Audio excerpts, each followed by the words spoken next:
zoning meeting that because of a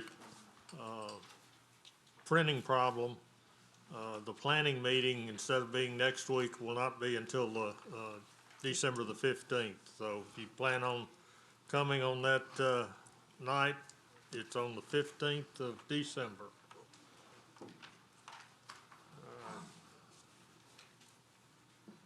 Announcements, please silence all phones and electronic devices. If you disagree with any decision this commission makes, you have the right to appeal it to the council, and there are appeal cards over to my right there with the extra agendas and everything. If you wish to speak, please fill out a speaker card. The blank ones are over there with it as well. Public speaking, 10 minutes each side with a 5-minute rebuttal. And after your case is heard, please exit the building, as we probably or may have people waiting outside to come in. Thank you. Please rise for the invocation by Commissioner Randolph and the pledge by Commissioner Redd.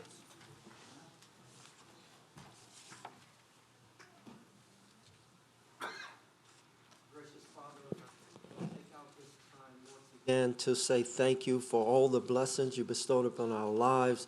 We thank you, Lord, for allowing us to enjoy and celebrate this happy Thanksgiving with family, friends, even during the midst of these times. We thank you for life. We thank you for this commission. Lord, bless each and every one of us. And Lord, we bless our residents that we serve every day. And Lord, we ask a special blessing upon our employees of this parish and our leaders of government. And in your holy name, amen. Pledge allegiance to the flag of the United States of America and to the republic for which it stands, one nation, under God, indivisible, with liberty and justice for all.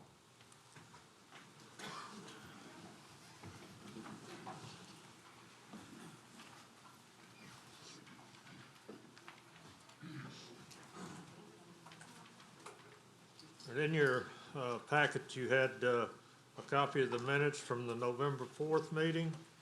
Hopefully you've had an opportunity to review. Accept a motion to approve. Motion to approve. Commissioner Fitzmaurice. Motion to approve. Motion to approve by Commissioner Fitzmaurice. Commissioner Randolph. Second by Commissioner Randolph. Please vote.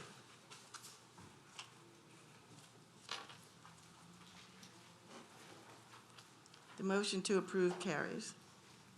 Okay.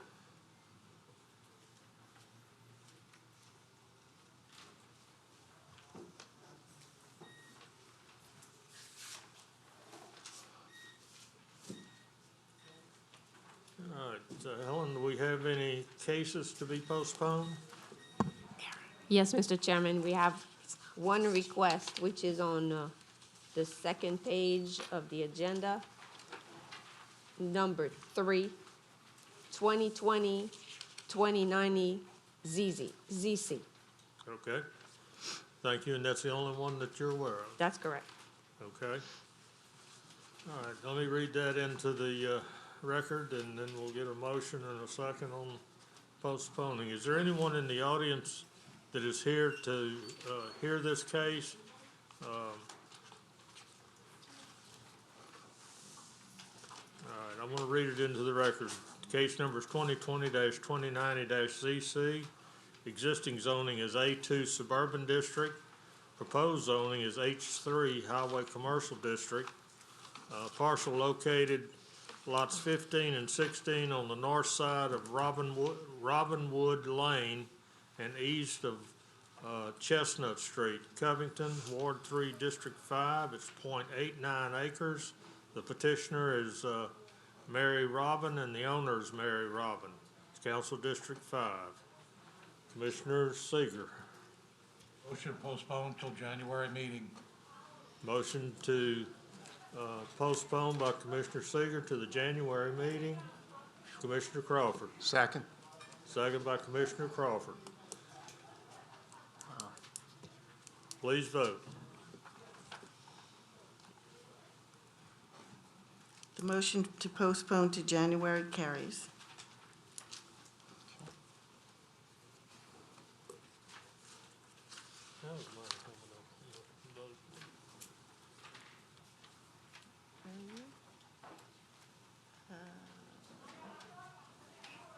Not even showing you. It's not showing you? You have your own. Hey, Rick? Rick? We're having a problem with the voting. I'm not showing up, or it's showing up that I'm abstaining. It's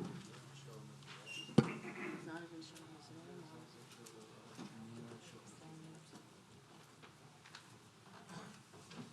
His name's not even on it.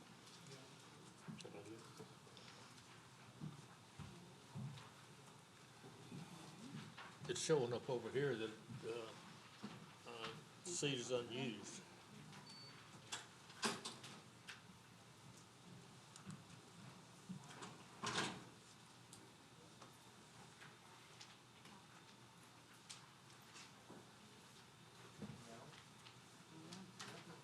Go back to his, go back to the, Attendant?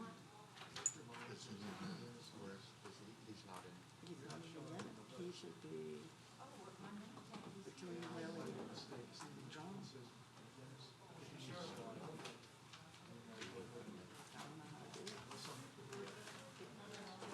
Your votes are from the vote to stay. How do we know it? Do you see it?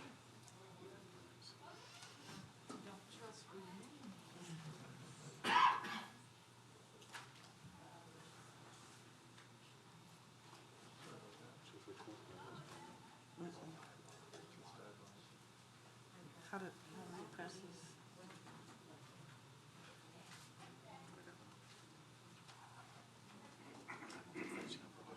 Okay.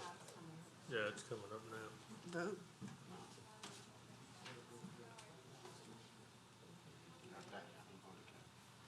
Vote. We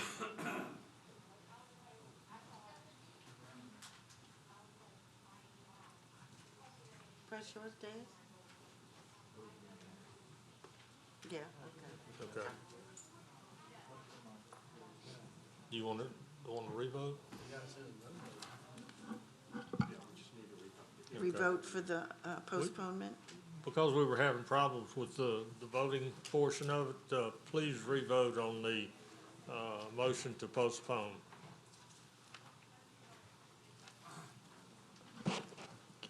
The motion to postpone carries, all 11. Thank you.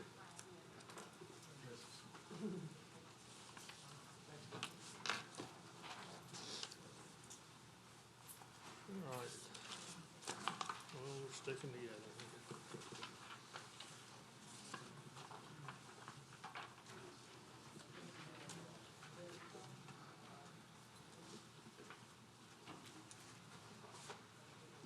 All right. The first and second item, we're gonna hear together, but we will vote on them separately. Okay?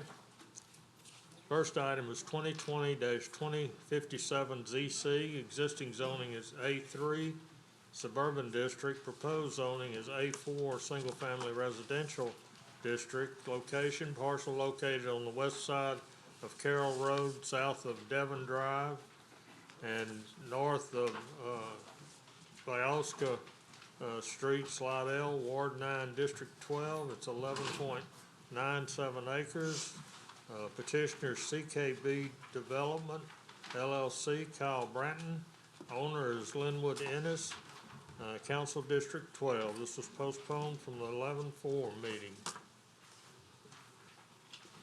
Staff? The applicant has submitted a revised request to change the underlying zoning designation of 11.97 acres from A3 to A4. The Bayou Bend PUD does not meet the site's comprehensive plan designation, the Bayou Bend PUD does meet the site's comprehensive plan designation by providing residential infill on an undeveloped tract. However, the applicant is requesting to rezone property to provide a greater density and should therefore ensure all open space provided is well-defined and easily accessible. Site's comprehensive plan and the purpose of the PUD specifically state that a higher increase in density and flexibility of site design should be exchanged for public benefit and usable open space. The revised PUD plan has improved in regards to providing more functional and beneficial uses of open space, but staff is still concerned with the increased density of the proposed subdivision and the potential impacts to the surrounding area. Thank you. Mr. Shane. Good evening. Jeff Shane of the Jones Fussell Law Firm at P.O. Box 1810 in Covington. I represent the petitioner and the proposed developer of Bayou Bend subdivision, which is CKB Development LLC. Obviously, at last month's meeting, I made a presentation to you, and probably all of you remember many of the things that I said, as well as those from the public. I do think there's some things, though, that I would like to emphasize, particularly in light of the recent staff report, which now has taken into consideration the amendment that I proposed last month. It's interesting that as we draw to a year's end in December, this case actually started with a filing about 12 months ago. And I say that only to remind you and all that initially my client sought the entire tract to be rezoned from A3 to A4, and we also sought a PUD design that would include 140 lots, 50 feet in width. We also suggested that there would be a total of 6 detention ponds, 2 in the front near Carroll Road, and 4 toward the lower section or southwesterly section of the property. Along the way, obviously, the plan has changed. That first case was rejected by the Zoning Commission, and on appeal at the council, the appeal was withdrawn, and we refiled the case seeking, again, A3 and A4 zoning, but this time for only 89 lots. Fast forward to where we are today, and what your staff has studied and what is before you in your packet is a request that the 47.42 acres, for the most part, remain A3. That 11.97 of that 47 acres be rezoned to A4. And in the handouts I've given you this evening, which may have been in your packet, but I wanted you to have the colored handouts, you will see the blue areas, which are the areas that we request A4 zoning. Why do we request the A4 zoning, and why in that particular configuration? If you'll look again on the handout that I gave you, you will see in red on the top sheet the calculation that was done as it relates to the yield or the number of lots that this subdivision could have based on roughly 35 acres of A3 and about 12 acres of A4. At one point, staff had suggested that perhaps all of the A4 be consolidated into one mass area near Carroll Road. We disagreed with that suggestion because we feared that if all of the A4 were in some form of rectangular block, that if for some reason the PUD was never built, that A4 would allow for A4 development, which is 90-foot wide lots, and would actually perhaps increase the density from what the tract would yield now. So for that reason, we selected areas and lots, interlineated, if you will, as you can see with the green A3 and the blue A4, to come up with a configuration such that with a yield of 3 units per acre, 2 units per acre for the A3 and 4 units per acre for the A4, and then with the PUD application, our formula of 75%, we come in exactly at 89 lots. I think it's fair to say if you, and I'm sure you have read and studied the staff PUD report, in doing their PUD calculation, it's interesting that staff likewise agrees that this tract in its current zoning could potentially yield 95 lots. How do I come to that conclusion? If you will look at the second page of the staff report that shows the existing zoning where the 75% of 95 shows a yield of 71 units. So the arithmetic is consistent. What my client strives to do is to develop a unique PUD, but also to develop it in a manner that will be compatible with the surrounding area. For that reason, we chose a density, a lot count of 89, that would be actually a little less than the lot count if the property were developed as a pure A3. I take exception with some of the comments in the recent staff report suggesting that our rezone request to A4 and the PUD would create an increase in allowable density. For the reasons I've stated already, I don't think that's the case.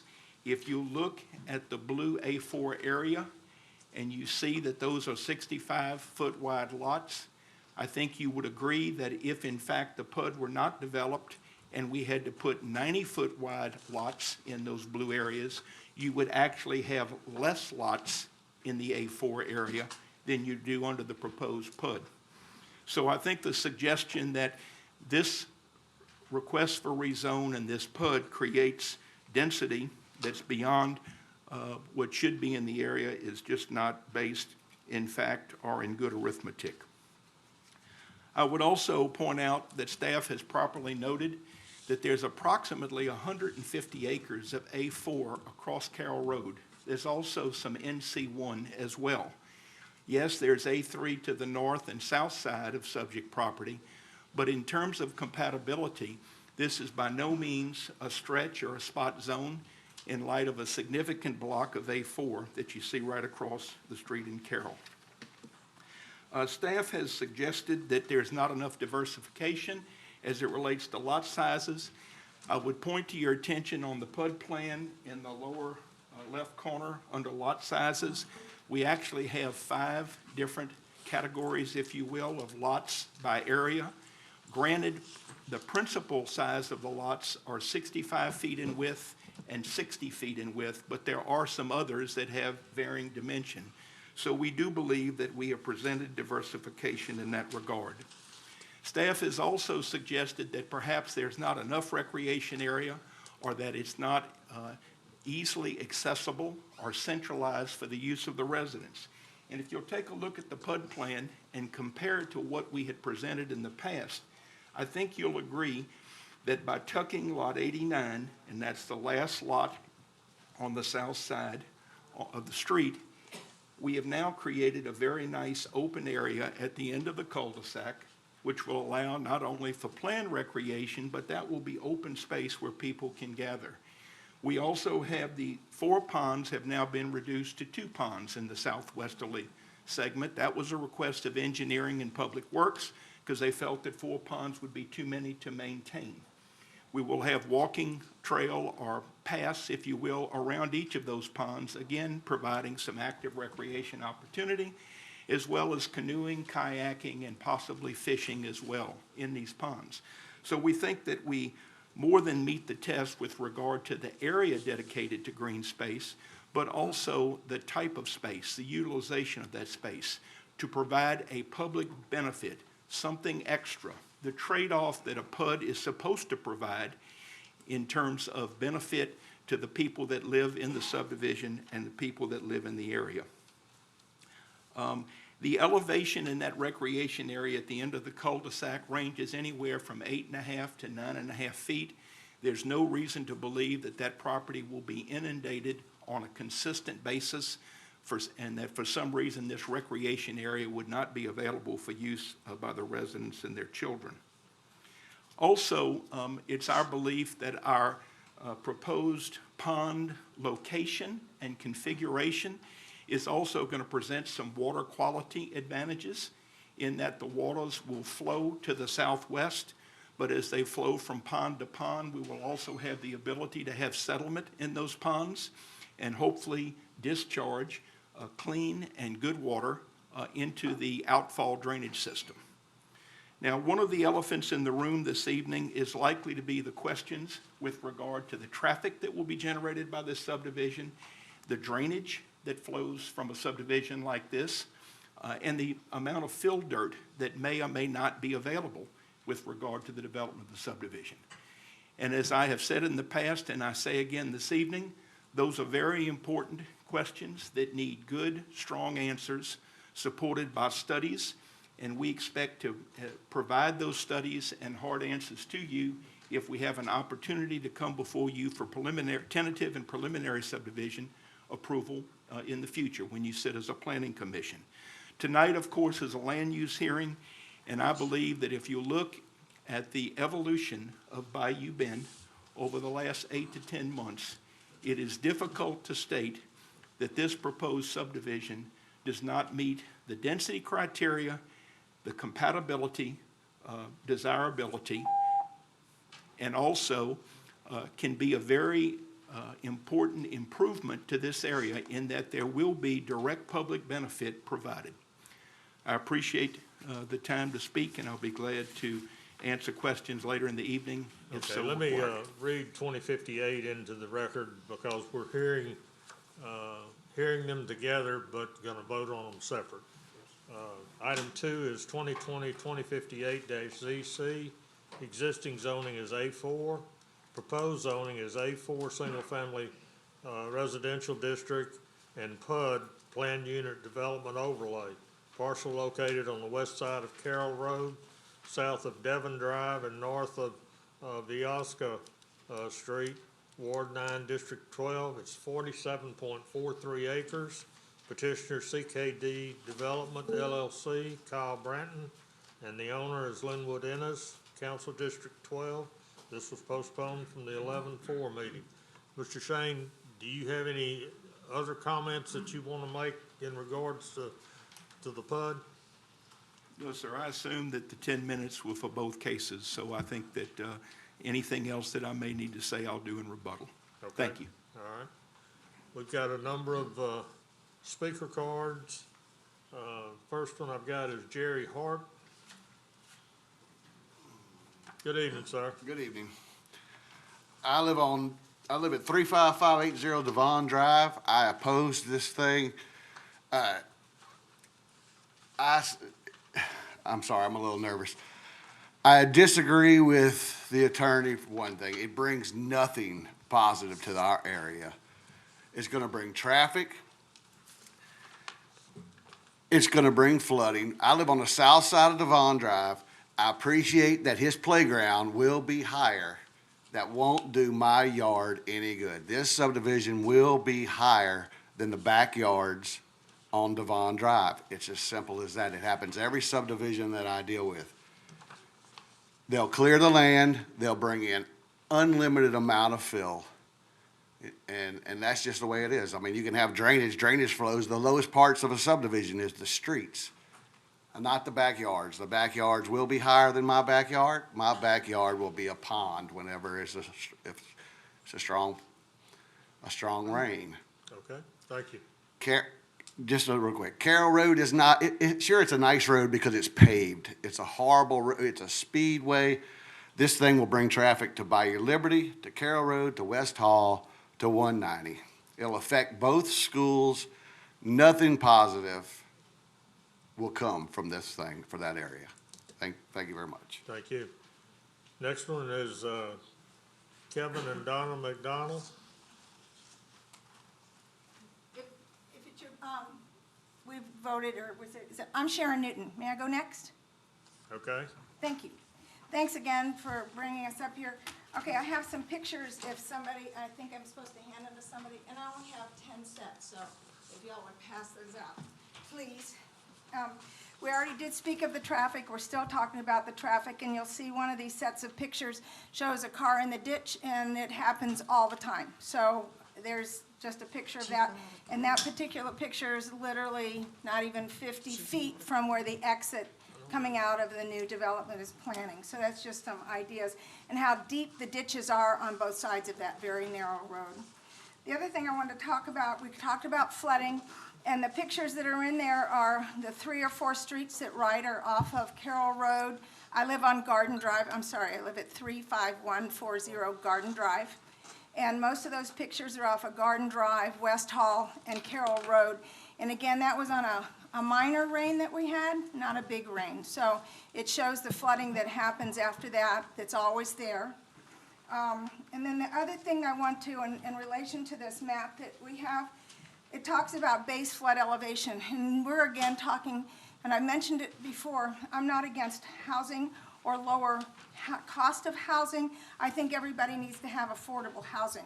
But we've got base flood elevations of 10 and 11 feet, and there's one that's considered AE. AE means areas of high-risk flooding. So it means these people who are gonna be living in that place are gonna be having to worry about flood insurance, and they're buying their houses.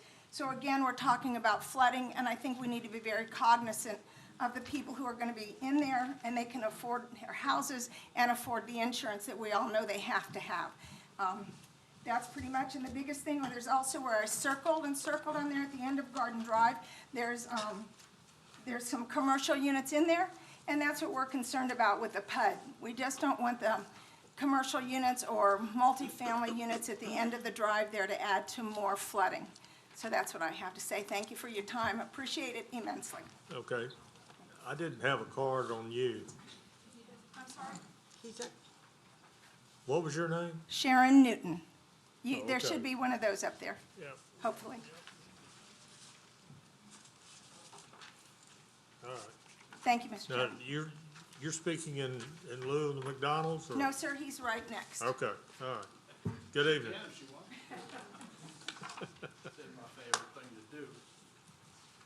My name's Kevin McDonald.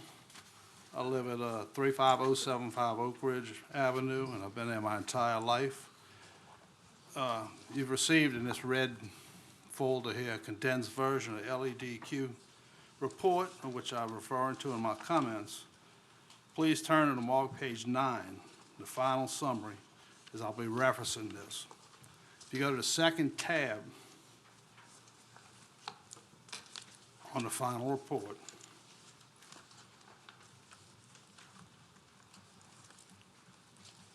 briefly, in this discussion, it is important to understand that TMDL, that is a total maximum daily load.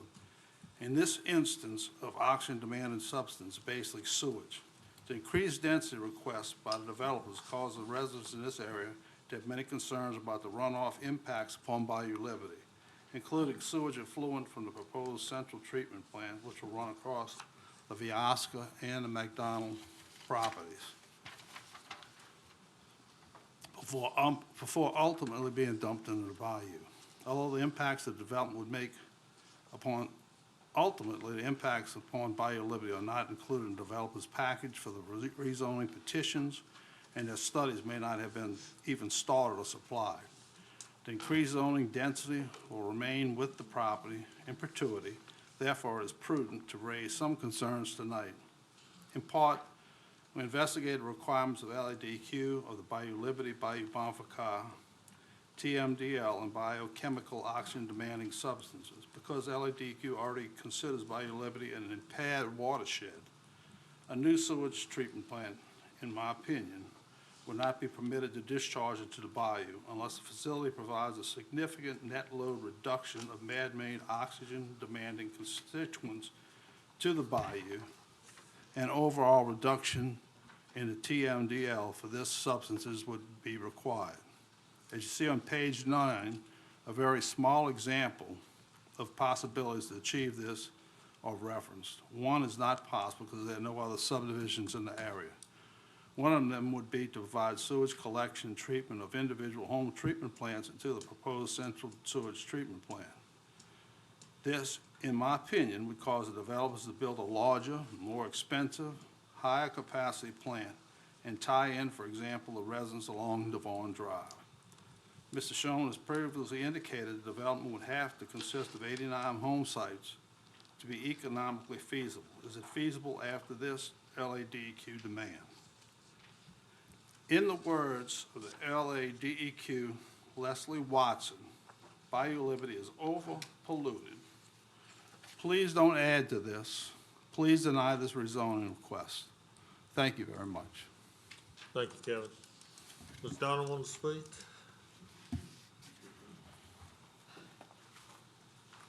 Good evening.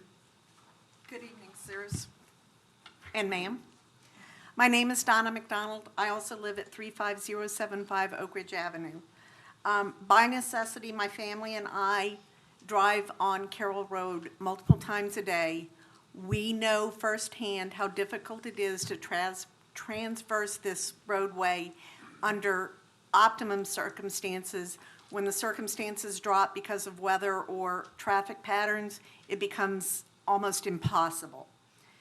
We own the property which is south of Bayou Bend, and it's the property in which their drainage site plans proposes to unload its water and pollutants runoff prior to dumping it into Bayou Liberty, which my husband spoke to you about earlier. The developer's drainage pathway goes across 4,000 feet of private property, private ditches, which were constructed for our use and to accommodate our property. It was never intended to satisfy the needs of this subdivision or any other subdivision. The drainage and the flooding impacts, as have been stated tonight, not only affect Bayou Liberty, Garden Drive, Devon Drive, Carroll Road, all of these areas, and Liberty Drive, all of these areas will be impacted by increased drainage runoff from this project. One important issue which has not been raised by anyone yet is the issues which will be created by the increased density in this subdivision for historic homes along Bayou Liberty. There are more than 12 historic homes, cemeteries, and other ancient structures that dot Bayou Liberty. These homes are dated back as early as the 1700s. This includes the Camp Salmon Lodge on the Camp Salmon property that the parish owns, and these historic gems must be protected and preserved. In the zoning staff report, there is a preliminary or a presumed wetlands delineation. The U.S. Army Corps of Engineers requirements for wetlands delineations are extremely specific. We had this delineation reviewed by a private wetlands advisor, and we're told that more than half of this report appears to be missing. Where is the address, the phone number, the email, or any contact on the report for Feliciana Wildlife LLC? Where are the infrared images of the site? Where are the photos and data forms for the vegetation, including the dominant species? Where are the hydrology indicators or the lack of indicators? Where are the soil descriptors? Where are the soil sample forms and the pictures of the points from which the samples were supposedly taken? What are the wetlands delineation maps? May I keep going, sir? Yes, I'll add 5 minutes for the folks. I've got 3 more cards Okay, thank here, you. so we'll go 5 more I'll go minutes. quickly. But Shane, I'll add 5 minutes to yours as well. The wetlands where are the wetlands delineation maps that show the locations for the wetland boundaries, if any? How was the property adequately tested when there are 5 sample sites shown on their report which run down the middle of a man-made roadway, and there are no samples taken within the remaining parts of the 47 acres? The developer contends that there are no wetlands on this site. However, the information that's supplied in their wetlands delineation fails to support that assertion. Mr. Shane has stated that the developer has submitted their wetlands information or will submit their wetlands information to the Army Corps of Engineers. As of this week, there's no public record of any submission that exists with the Corps of Engineers, and they emphatically deny that they possess any submission regarding this parcel of land. Based upon the Corps criteria, we doubt if the wetlands delineation as supplied to the parish is submitted, if it would be approved. There's also the huge amount of A3 land and A4 land and A1 and A2 land that surrounds this. If this proposed rezoning is approved, It would establish a precedent for all the nearby landowners, compelling them to solicit similar rezoning petitions for prospectively dense subdivision projects. If they should then be refused that rezoning, how does the parish defend the inevitable arbitrary and capricious allegations? We believe that with the existing A3 zoning on the entire property and without any PUD overlay, the parcel could be developed in a more ecologically friendly manner. I believe fewer home sites than the proposed 89 would actually be sanctioned, and this number would be a benefit to the entire Bayou Liberty area based on the front footage requirements, the square footage requirements for the lots. It's not good, and we emphatically request that you deny both petitions. Thank you. I've got cards for Lee Domain and Kathy Domain. Good evening. Good evening. I'm Lee Domingue. I live at 34057 Bayou Liberty Road, and I represent the 180 members of the Bayou Liberty Association as their president. I have been tasked to advise the commission that we vehemently oppose both of these petitions for rezoning of this property for myriad reasons, many of which have already been stated by some of the previous opposing speakers. I'm not going to reiterate what they said, but I do 100% agree with their comments. I just wanted to quickly talk about the actual third plot plan which is being presented to us tonight, which I presume, as I did, I first received this last month at last month's meeting. This is an important document, and I wanted to point out the density issue that many of the previous speakers talked about, which I concur. If you notice on this blue-green presentation, which designates the A4 versus the A3 development, everything is on the east side of this parcel of land. And it's probably 25 to 27 acres, and it's all developed with A3 or A4 types of home sites. And by the way, based on their own legend here, those home sites exist on properties or square foot areas of anywhere from 0.165 to 0.179. Now look, there are some outliers on both sides of this, but the bulk of the home sites are in very small properties in terms of square foot land. This computes out, if just based on this 18 or so acres where the actual houses exist, to 5 houses per acre. Now, if you include the 10% for rights of ways, for streets and curbs and sidewalks, then you'll add 5 more acres, which is what they do. That gives you 23 acres. It's still 4 home sites per acre. That's an extremely dense area, which essentially takes all of that out of commission in terms of a formula for the property to actually absorb and to filter water. Thank you very much for your time. Thank you. Kathy, do you have, Kathy Domain, do you have anything to add? I'd just like to give that time to my husband if there's any more. Okay, we'll have rebuttal and he can speak at that time. We'll go to rebuttal. Mr. Shane?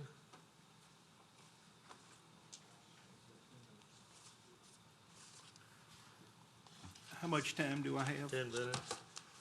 10 minutes. Okay, and how much time will the others have? 5 minutes. 5? Okay, I'm sorry, I just didn't hear you.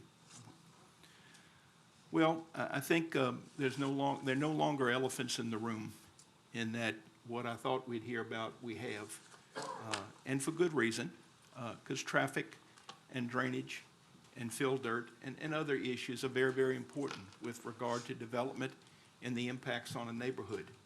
I guess the question, though, is that is tonight the night that this commission has all of the studies and the ammunition that it needs to really evaluate those issues? Is that really what the objective of a land use hearing before a zoning commission is? And I would suggest to you that all of those elements are certainly, it's appropriate for the residents to speak about them, and it's appropriate for you to give them consideration. But I would also suggest to you that the overriding charge that you have as a zoning commission is to determine whether or not the request for 11.97 acres from A3 to A4 and the suggestion of a PUD overlay over the 47 acres is in fact an appropriate request, one that's reasonable, one that does not create impacts that are untoward the other neighbors. In that regard, a couple of comments that will be in response to things that you've heard this evening.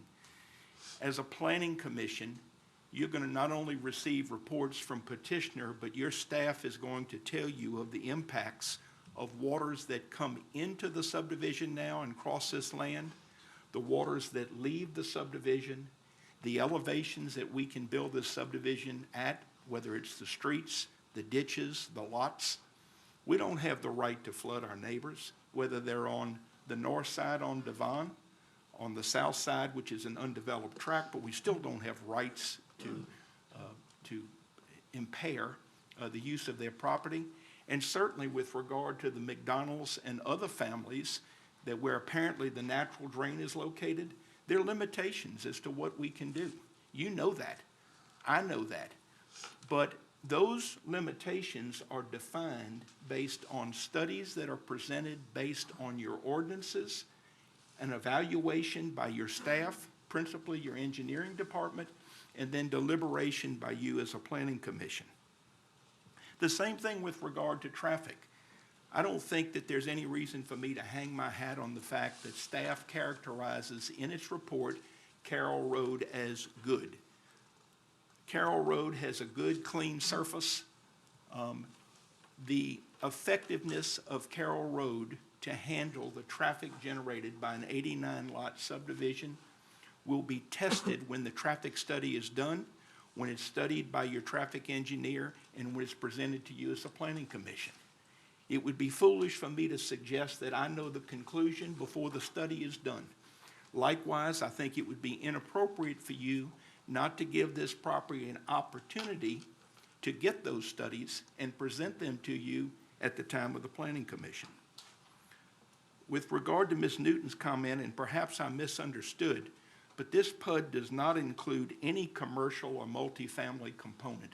If I misunderstood, I apologize, but this is single-family residential, 89 lots.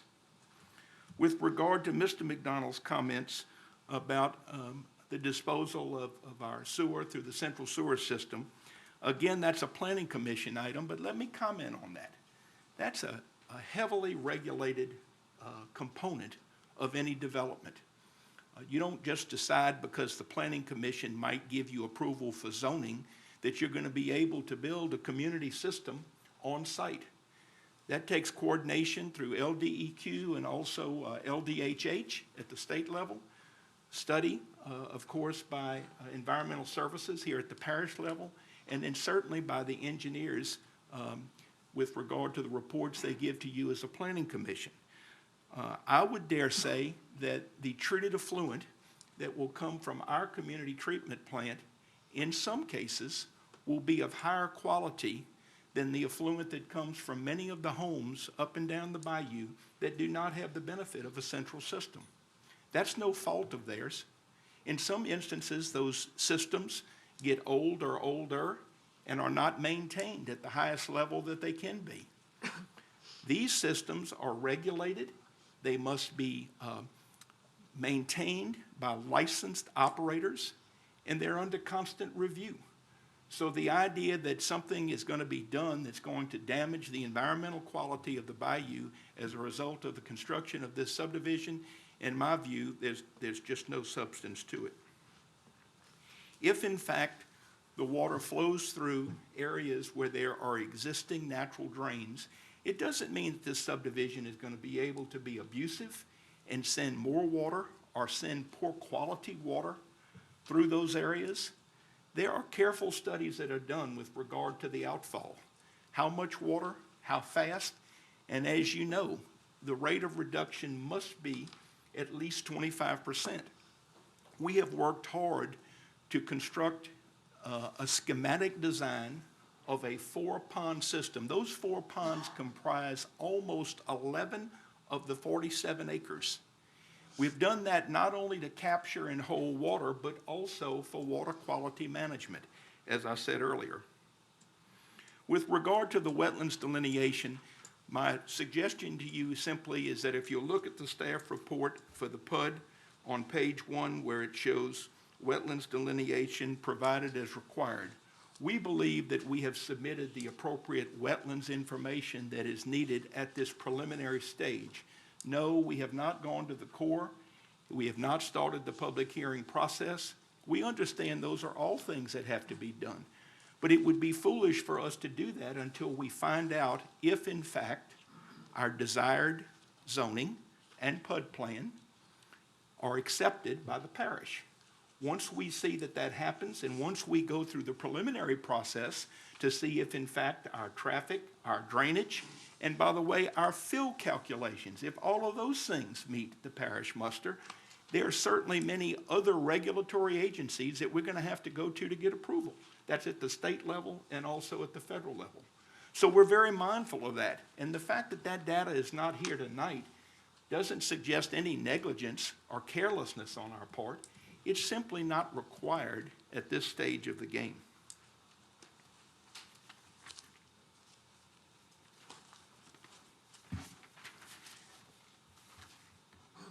I would suggest that there is a better reason as to why the A4 is situated where it is. Again, if you look at my colored exhibit, and I should have mentioned this earlier, we purposely wanted to encapsulate that A4 with A3. That's the reason you see the green around the blue. And with the exception of one lot, we wanted A3 zoning in our subdivision to abut the neighboring A3 to the north along Devon and the neighboring A3 to the south. This parish, through its Unified Development Code, has adopted a density zoning approach. It's not based on lot size, and it doesn't mean I belittle the comment about the size of these lots.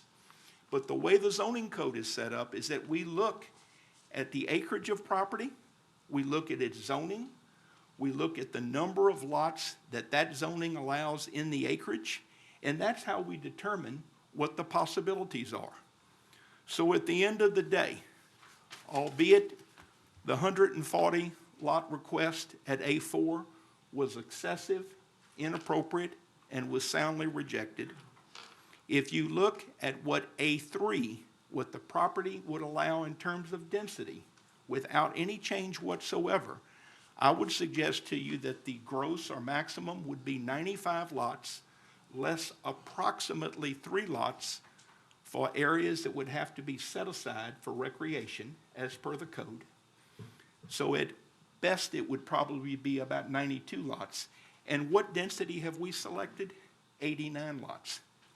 There's simply no request on the table that increases the overall density of this tract when you compare its current zoning of A3 and the proposed zoning of A3 and A4. For those reasons, and because of the evolution of the project, trying to make changes that meet not only the concerns expressed by the commission, but concerns expressed by the public at prior public hearings, please give Bayou Bend an opportunity to get the zoning that it deserves so it can then start the more difficult and sophisticated studies that you will deserve as a planning commission. I will say this, and I will not have to be reminded. If we can't produce at the planning commission level, we understand that Bayou Bend cannot be developed. It'll be our job to produce the things that you require at that time. Just as tonight, I think we have produced to you enough information to justify the requested change of zoning. Thank you for your time. Thank you, Mr. Shane. All right, those of you that are against this development, you have 5 minutes to speak in rebuttal.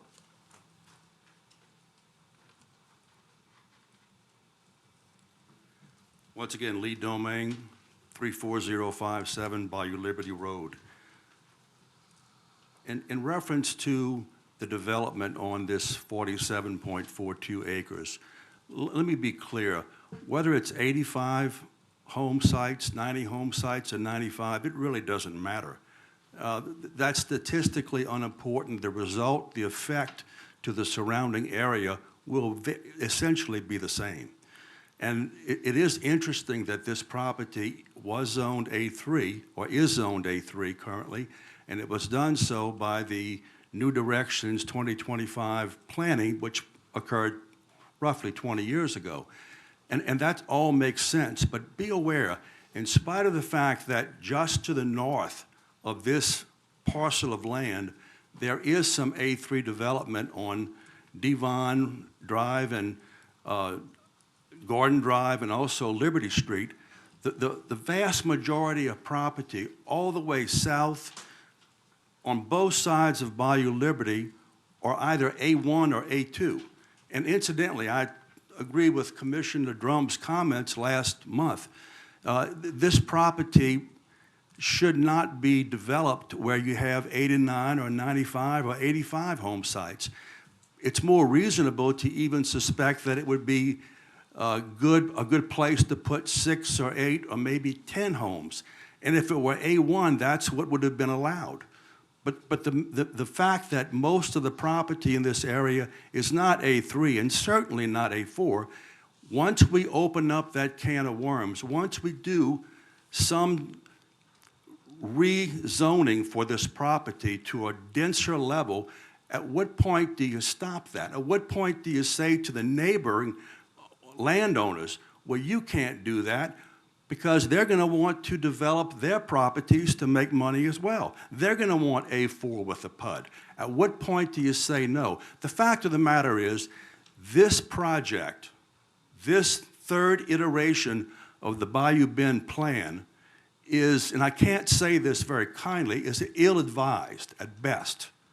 It has colossal flaws, and it's in a highly sensitive area. So understand, the east side of this parcel of land buttresses Carroll Road. It goes westward in a very narrow rectangle all the way to the banks of Bayou Liberty. The drainage plan as proposed by the developer is to the south. That's across the Viosca property. It's across the McDonald's property. It dumps directly into Bayou Liberty, which ultimately flows into Lake Pontchartrain. At some point in the future, going forward, we as leaders of St. Tammany have to do things differently than to simply use waterways, water basins like Bayou Liberty as drainage ditches. It's been shown by an exhaustive study done by the Louisiana DEQ, which was produced in June of 2011, that Bayou Liberty is at capacity. It's overpolluted. To think that we would consider putting a new sewage treatment plant to house another 90 or so home sites is inconceivable. We really have to think differently going forward. Now look, before I get into too much else, we've talked about a lot of things. We've talked about sewage problems. We've talked about drainage. We've talked about roads, traffic issues on Carroll Road. Understand, too, the fact of the matter is, I can't speak for staff, but if they say Carroll Road is good, I presume they're talking about the asphalt, because the asphalt on Carroll Road is indeed good. It looks good, there are no potholes. But understand, too, for those of you who may not be familiar with Carroll Road, this is a narrow, 2-lane road that has no shoulders. It's deep ditch line. It floods in major rains, and it also is the inflow and outflow for 2 school systems, Carolyn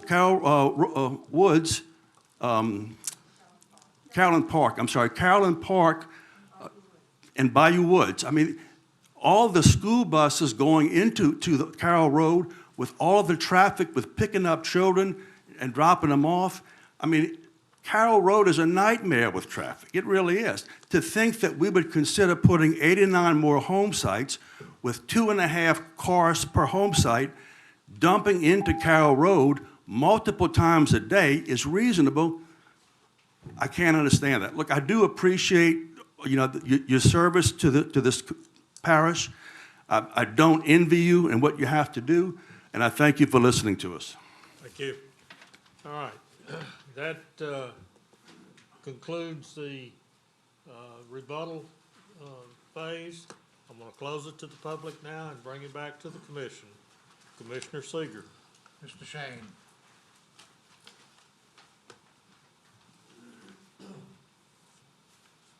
Yes, sir. As the PUD development, I see a lot of green space. If this was developed as A3 with 92 lots approximately, how much of that green space would be there?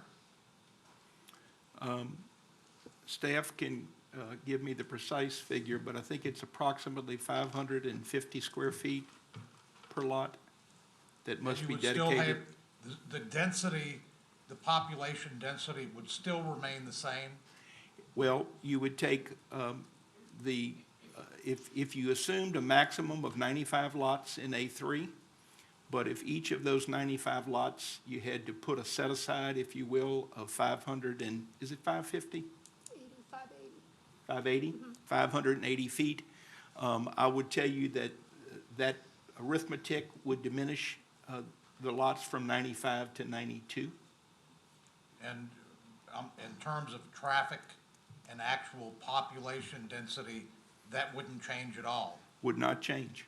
So you would be losing this green space that's here, and you would have the same number of houses, That's correct. actually more houses. The developer could seek to develop the tract with essentially the same number of homes, but obviously with far less green space. And you'd have, in my view, the same impacts as it relates to drainage, sewer, and traffic.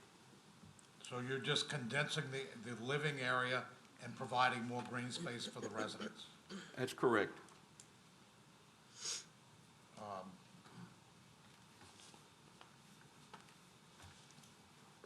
So that would present no more traffic, no more, that would, the same amount of traffic, the same amount of runoff as it is, and taking all that into consideration, I move that we approve 2057, the zoning change. Okay, we have a motion by Commissioner Seeger to approve. Commissioner Barcelona. I have a question for staff.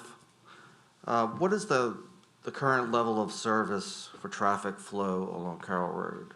Is it below level of service D, or is it at level of service D? Unfortunately, I can't answer that right now. I can get you that answer at a later time, but I don't have that information right now. So basically, the code requires, says that the level of service D is adequate in St. Tammany Parish, correct, at the intersections? We would have to, check with our traffic engineer to confirm. Okay. So, as I understand it, if the level of service, and that's if the level of service along Carroll Road is less than D, then the code requires the developer to do modifications along Carroll Road to raise it up to level D. That's my understanding of the code. Is that accurate? If it would have to be brought up to level D, is that what your question If was? the existing level of service is below D along Carroll Road currently, then my understanding of the code is that the developer would have to proceed with mitigation, modify certain things along Carroll Road to bring it up to the level of service D. That it would have to be done, yes, to bring it up to Okay. the level that is acceptable, yes. Okay. So potentially, those modifications along Carroll Road that the developer would proceed with could possibly improve traffic. But that would be shown, that would be indicated in the traffic study. I realize That's correct. that would have to be studied and calculated. Anything else, Paul? That's it? Okay. Commissioner Willie? Yes, I have a question, probably of staff. We're looking at the two cases, hearing them together, probably voting separately. And the first one is A3 to A4. And the next one is A4 to A4 with a PUD. Suppose for some reason the PUD doesn't get developed. What is the zoning after that point? Where the PUD overlay is removed, then it would revoke back to the underlying zoning. Which is A4 or A3? Well, if a portion of the property is rezoned to A4 as requested, then it would revoke to both. And so we'd end up with an A3 portion and an A4 portion if the PUD's not developed. Yeah, Right, if so it then ever we'd have revoked, if it ever revokes back to the underlying zoning, that's correct. So it kind of caused me some concern. You know, I like the PUD development. It's the it's the A4 I don't really care for, but I'm okay with it as a PUD development. So we're looking at possibly 95 lots under A3. How many lots would it be if the PUD don't get developed and we end up with A3 and A4? How many lots would that be? Well, I Mr. mean, Shane raised his hand, he may have an answer to that. we haven't calculated it. Well, that's what he may have done that, I'm not sure. I think it would end up being in the mid-70s or maybe 80, because you would be unable to have 90-foot wide lots in the A4 area. You would not you cannot put as many 90-foot lots in the blue area, because those are all 65-foot lots. Okay. So I would say that it would reduce approximately a third, meaning the difference between 65 and 90. It's not exactly, but I would tell you that it's going to shrink from 89 to certainly below 80, and probably in the low 70s. You just talking about that one portion, or are you talking about the whole 47 acres? Well, I understood your concern as to what would the lot count be if there's no PUD, Right, and if there's 11.97 acres of A4. right. And I would suggest to you that the total lot count for On- all 47 and a half acres Right.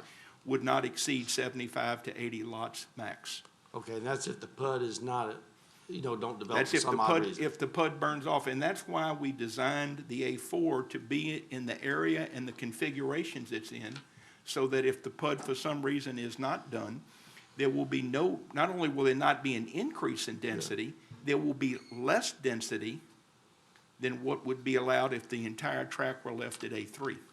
Okay, or if half of it was, half of it A3 and half of it A4, whatever. Or with that portion of it. That's So, right. Okay. I'll second the motion. Okay, we have a second by Commissioner Willie. Commissioner Drum?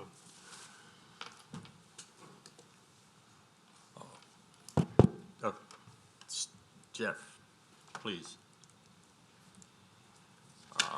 Yes, sir. I'm going to ask a question. I hope I do this correctly.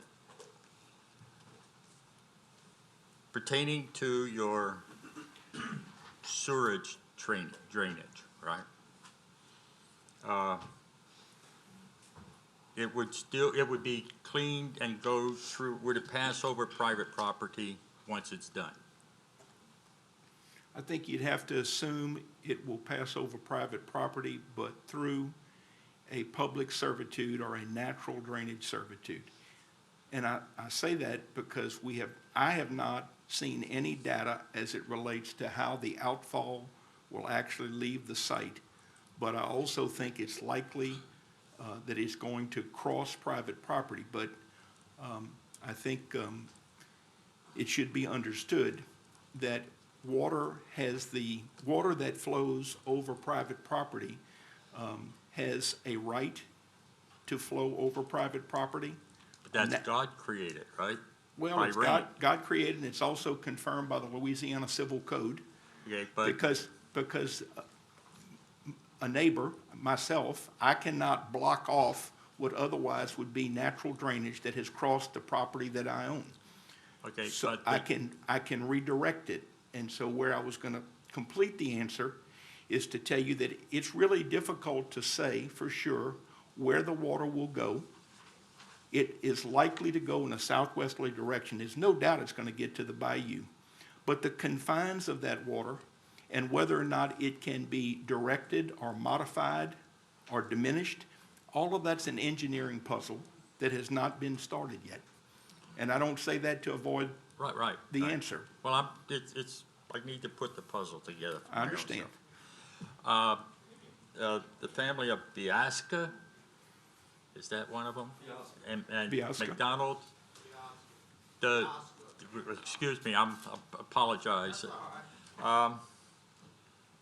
The drainage from this area right now goes through property that you own, right? Goes through the Oscar first, it's low on the north side. Could come back up to the mic. Please, sorry. It flows naturally from the south, or the, I guess it'd be the north side of the Oscars, comes through a slight branch, a real low area. It's got sphagnum moss, crosses a little 15-inch culvert, goes into a small ditch, then it enters my property. Where it enters my property is relatively high. The ditch is 3 to 4 foot deep. Where it crosses my driveway, it's about 5 to 6 feet deep. Keeps flowing and it crosses the other property we just purchased recently, which was Mrs. Beals. It naturally flows through it. The way it throws through my property has been excavated. Okay, to so flow through. these, It's not a natural flow. you maintain these, right? For the Yes, sir. flow. So you're involved in the expense of making sure that the water continues, the parish has nothing to do with that? No, sir. Don't want them Okay, to. No offense to anybody. I don't care to have them. now I go back to Jeff. Okay, thank you. Thank you. I just want you to do exercise, Jeff, that's all. I think it might be better if you let Kevin stay up here. Now, the next question is part of my little puzzle. I've been thinking about this for a while. Since this is area that they maintain, this parish has nothing to do with the maintaining of these drainage things. Now, and this is going to be a treatment plant that's built in by your organization, and it's going to be maintained by the parish or your organization? No, well, it's to be determined. It's possible that it could be maintained by the parish through Tammany Utilities, but it's also likely that it will be maintained by a private utility company and operator. Okay, so if for some reason, like during Katrina, the facility shuts down and it discharges untreated waste, who's going to be responsible for cleaning up their property? Sure. Well, I would assume that the people in line that would be responsible, first and foremost, would be the operator of the company itself, and if the developer is still developing the subdivision, the developer, and possibly if the subdivision's been turned over to the HOA, the HOA. Okay, But HOA, as you well know, right.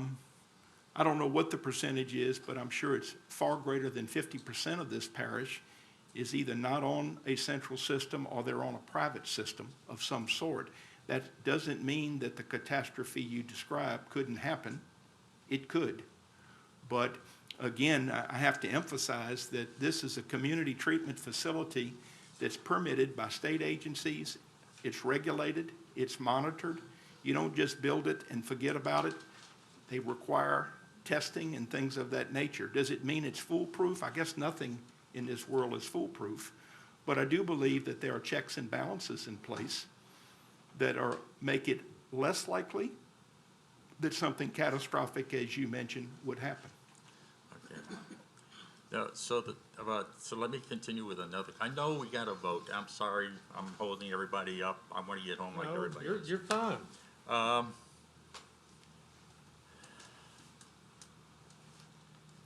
And I might add, at the Planning Commission hearing, I'll have better answers to questions such as this, because we will have studied those elements, because we know that's going to be the standard of review.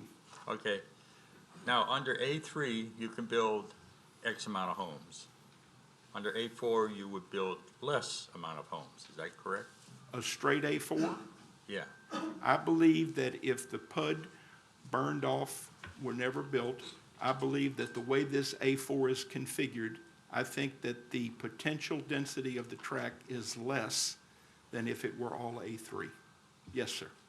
Okay, I think it diminishes or decreases potential density. okay.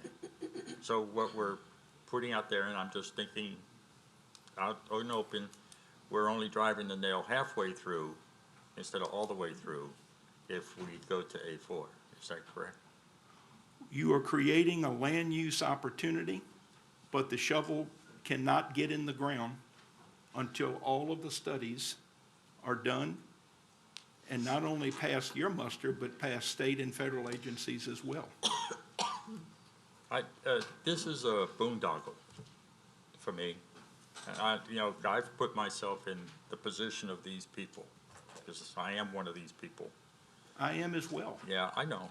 And, No, but- but so is the owner of the property who has invested money. And it's difficult to make decisions that's going to affect a lot of people, and you think about it a lot. So I'll get back to more questions when we get to 2058.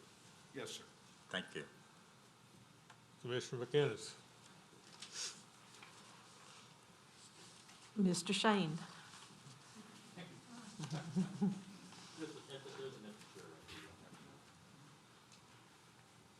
Yes, ma'am.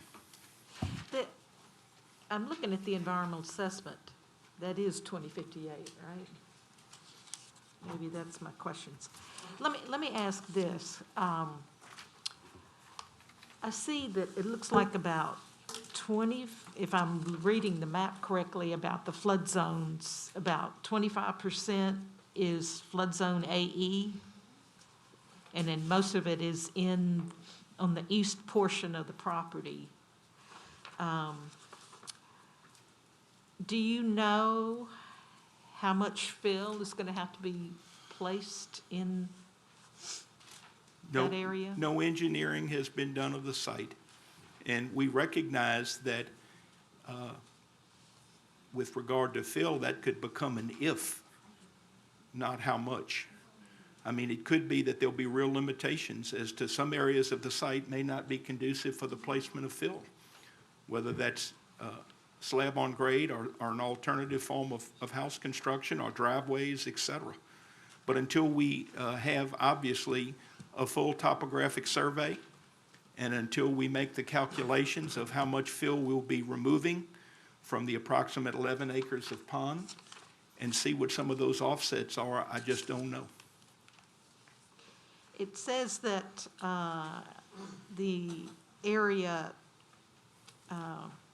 is it subject, in answer to the question, is the subdivision subject to inundation? The answer was infrequent. What is that frequency? I don't know. My client doesn't own the property. I'm sure that information was based on probably the current owner's understanding of what's happened on that property in the past. And probably Duplantis Design Group, our engineer, may have done some preliminary study of history, which you can appreciate as it relates to prior performance on that track. There may be some data out there, but to define infrequent, I do not know what that was meant to mean. Okay. Would it be possible to get a copy of the wetland delineation, a complete copy of what's submitted to the Corps? Yes, I would imagine the complete delineation is submitted to staff, but if not, we would be glad to, we will have to submit that to you as a planning commission, and I'm not opposed to letting all the commissioners have whatever we have to this point. We never get the complete delineations. Well, So I don't know if the. I think at the zoning level, and staff correct me if I'm wrong, but I believe that the only requirement is for us to depict the delineation over the PUD. There's actually no requirement that all of that data be produced to you at this juncture. There certainly is going to be a need for that. A lot of that data is simply not available at the time of the land use hearing.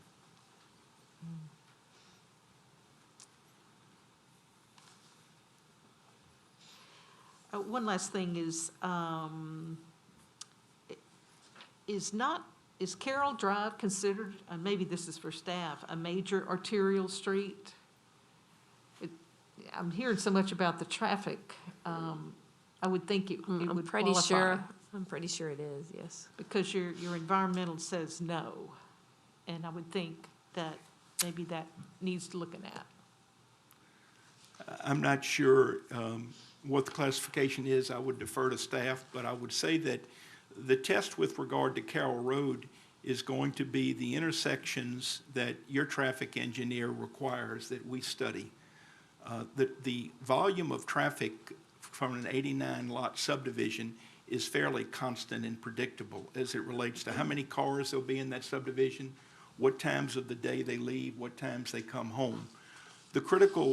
Usually the critical element is not so much the number of cars, but how they impact areas that those cars flow through, intersections, stop signs, or lack thereof.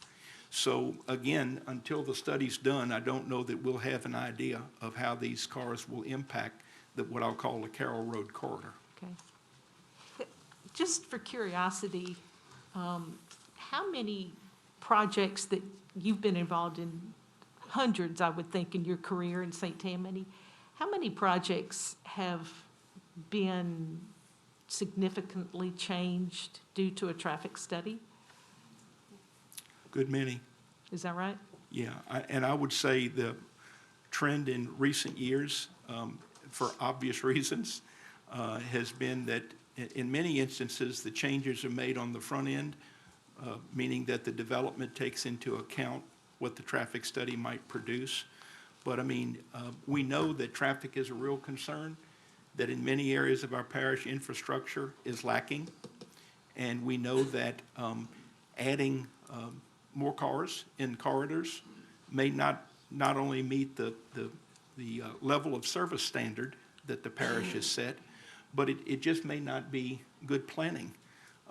But again, to answer your question, I think that the development community for the last 10 years, for sure, has been extremely wary, and in many cases, projects do get modified based on the results that we get from our traffic, our drainage, and also fill dirt. That's having a major impact on a lot of the things we do now. Okay, that's it. Thank you. Thank you. Okay.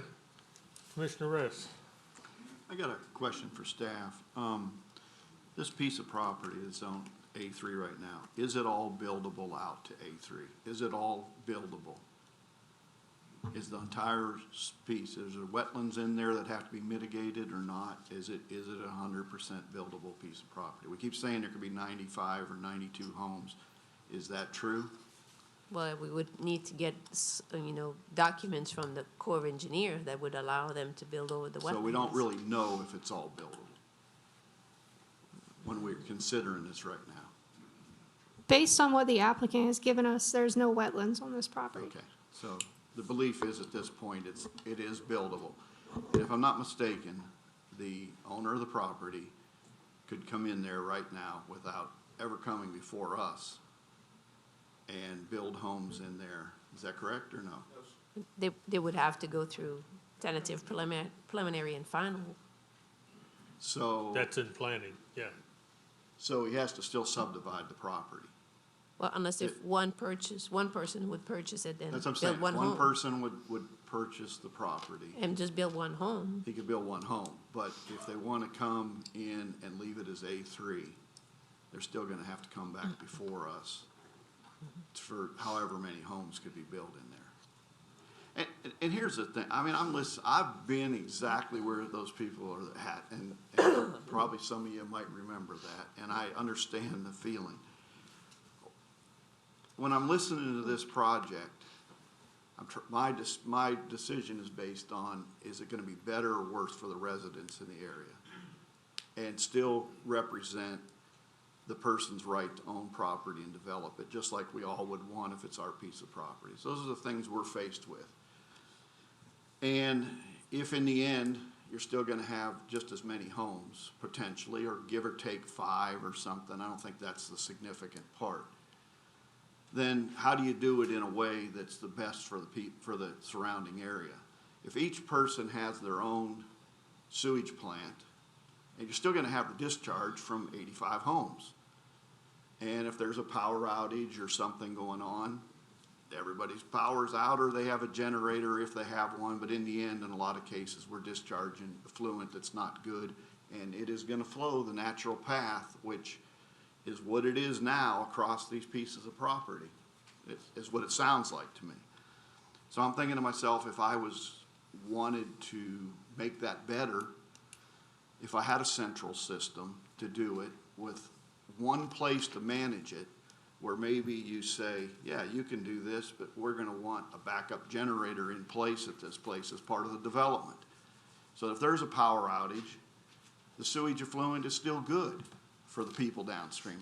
I don't know how much better we can do short of tying into a main system.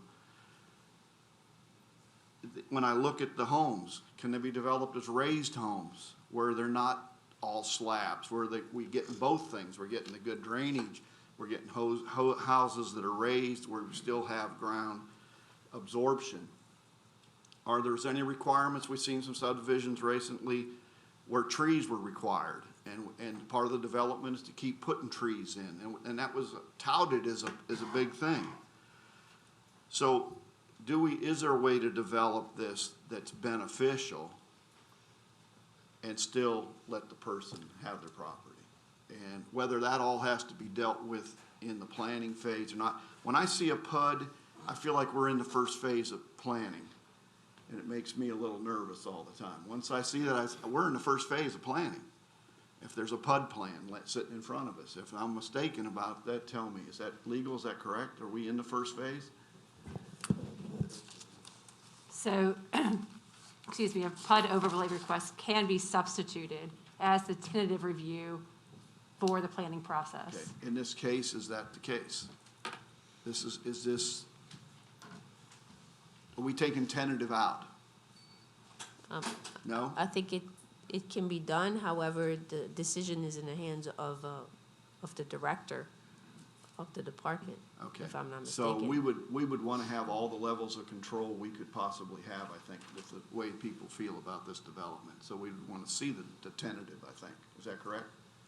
Is that safe to say? So, with all that in mind, I tend to feel that this development has the potential to be more beneficial to the surrounding area than, I don't like the road thing, I think it's a problem, but again, I think this property can get developed in a way that could be worse for the people in the area, and I don't want that at all.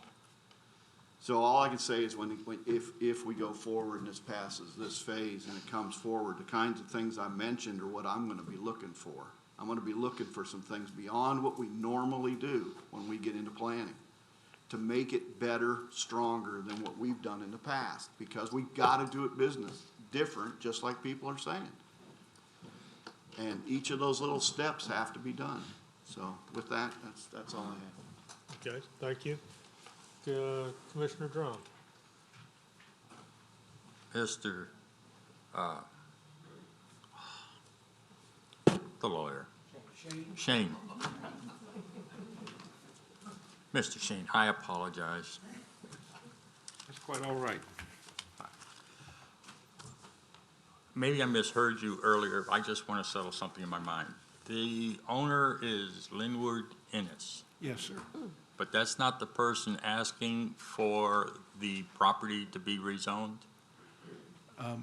Mr. Ennis, as owner pursuant to your code requirements, has signed the authorization seeking to have the property rezoned. By the petitioner? But it's typical for the prospective purchaser, and in most cases, that's the developer, to be the petitioner.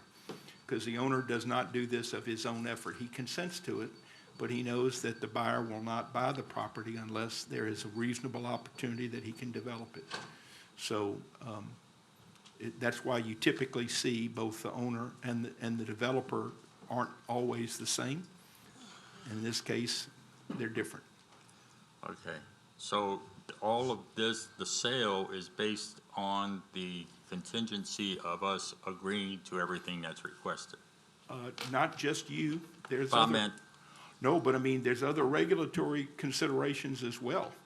This is at best the first step of a pretty long journey, and I don't say that for any reason other than the truth. We've mentioned many of the things that need to be studied, and other agencies, not just St. Tammany Parish government, that will weigh in on whether or not this property can be developed. Thank you, sir. Yes, sir. Commissioner Crawford. I have a question for staff. One quick question. If this property were developed as A3 in a development, would there be drainage reduction requirements? And that would be, It would have to meet the drainage ordinance. okay, the PUD requirements, the 25% reduction? Would any of that play into a development that's not listed as a PUD?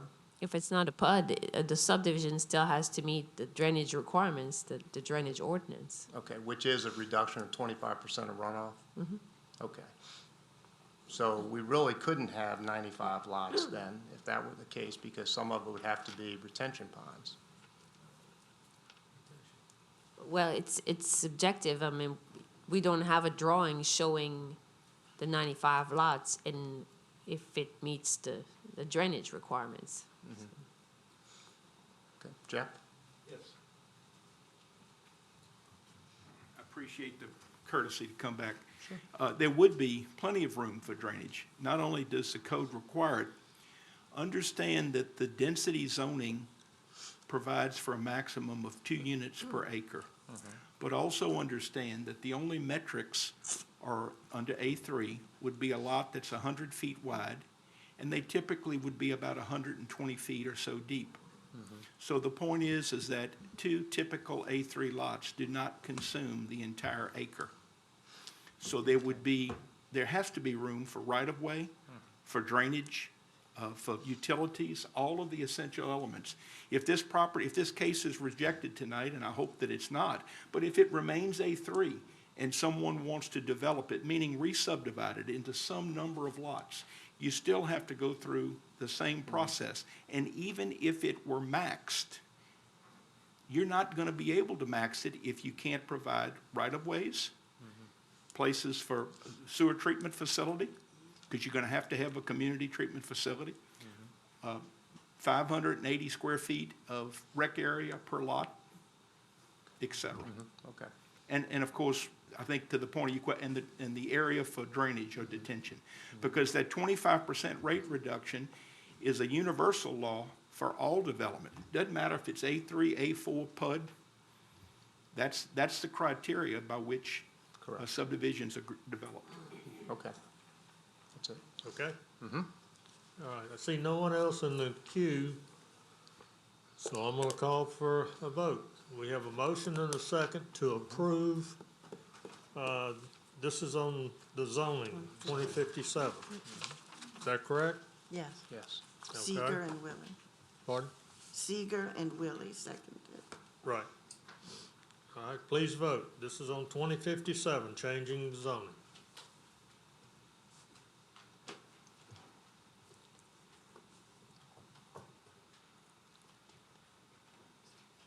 The motion to approve carries.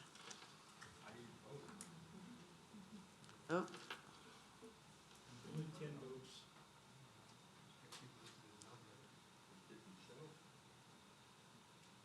What's your vote? No. Nay, okay. okay. 7 yeas, 4 nays. It passes. Okay.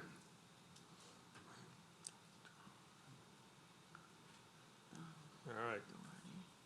The next item is 2020-2058. This is the A4 with the PUD.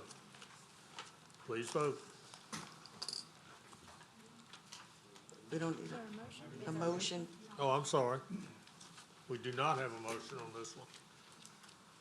Commissioner Seeger. Move to approve. Motion by Commissioner Seeger to approve. Commissioner Fitzmaurice. Second by Commissioner Fitzmaurice. This is just the PUD. This is 2058. Okay? Please vote.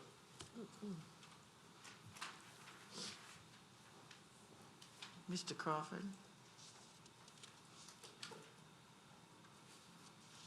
The motion to approve the PUD carries. Okay? 8-3. Thank you all for coming out. You have the right to appeal to the council if you disagree with this decision. Yep.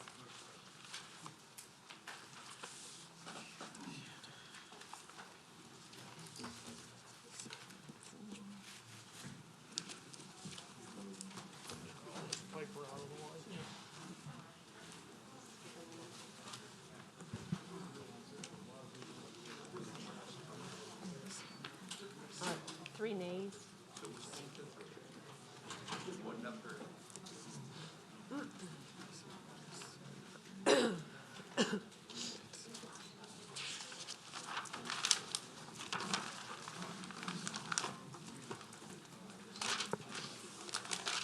All right, We need to give them a few minutes to get out. wait just a minute to let folks clear.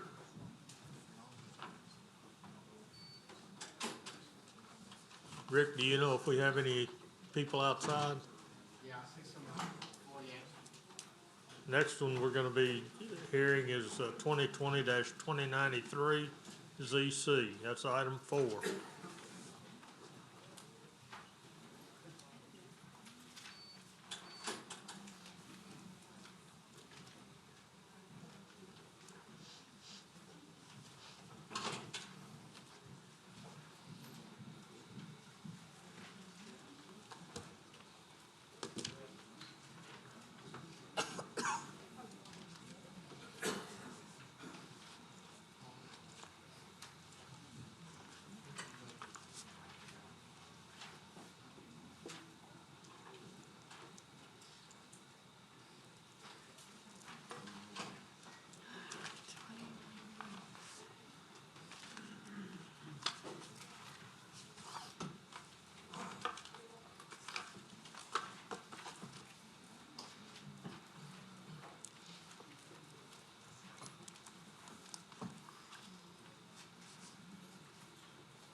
All right, the item we're going to now is 2020-2093-ZC. Existing zoning is A4, single-family residential. Proposed zoning is A4, single-family residential and manufactured housing overlay, MHO.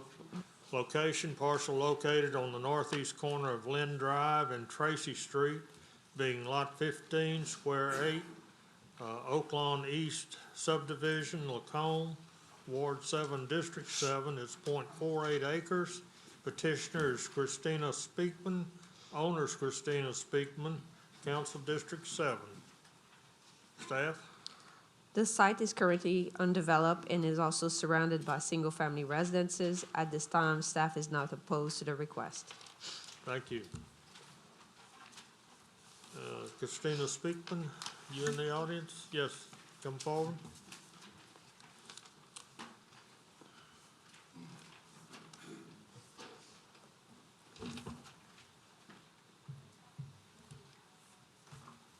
Good evening. Good evening. So you're asking to put a manufactured housing overlay on half-acre basically? Yes, sir. Okay. And you understand all the rules and regulations of a manufactured housing, right? Yes, sir. Okay. You have anything else you'd like to tell the commission? I am single. This is affordable. I am disabled due to my knees, and I'm having knee surgery next week. It's in the same neighborhood as my mother, so it was picked for proximity to her to help out. That's it. Thank you. Okay. All right, anyone in the audience wish to speak in favor Anyone wish to speak against? I'll close it to the public and bring it back to the commission. Commissioner Crawford. Ms. Speakman, quick question. I rode by the area today, and there's mobile homes in the vicinity, and I think it's appropriate. I just had a quick question. It's all wooded right now. That's going to be cleared, and you're going to put a unit on it? Yes, sir. I plan to put a small double wide, maybe around 1,000 square feet. Okay. Will this be a new unit? Yes, sir. Okay. That's all I had. With that, I move for approval. Motion by Commissioner Crawford to approve. Commissioner Randolph. Second? Second by Commissioner Randolph. Any further discussion? Please vote.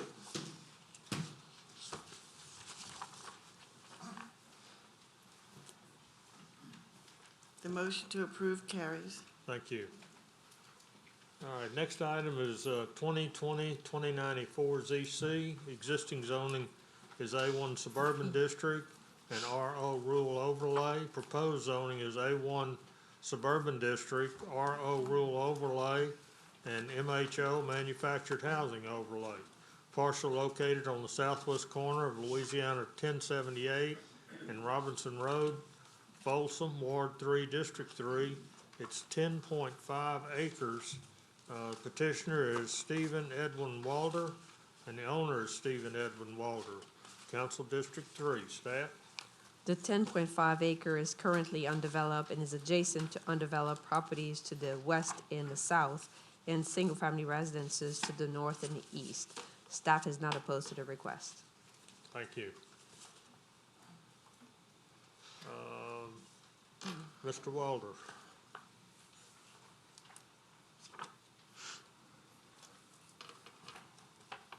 Good evening. You want to tell us what you're doing here? I understand when you think about somebody wanting to put a trailer up that, there's a certain stigma about trailers, but I think if you take a trailer and build a nice little deck around it and you develop the land, which this land happens to be an absolutely gorgeous piece of land, you develop the land, you could turn a trailer into a nice home. I have a small businessman, and I'm just trying to live within my means. Okay. Thank you. Anyone else wish to speak in favor?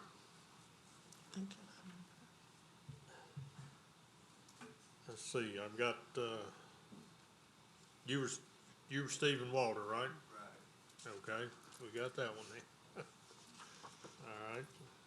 Let me check all these, see if they're all against.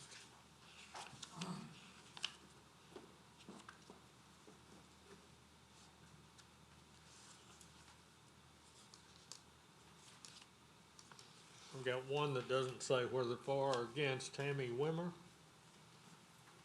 You for or against?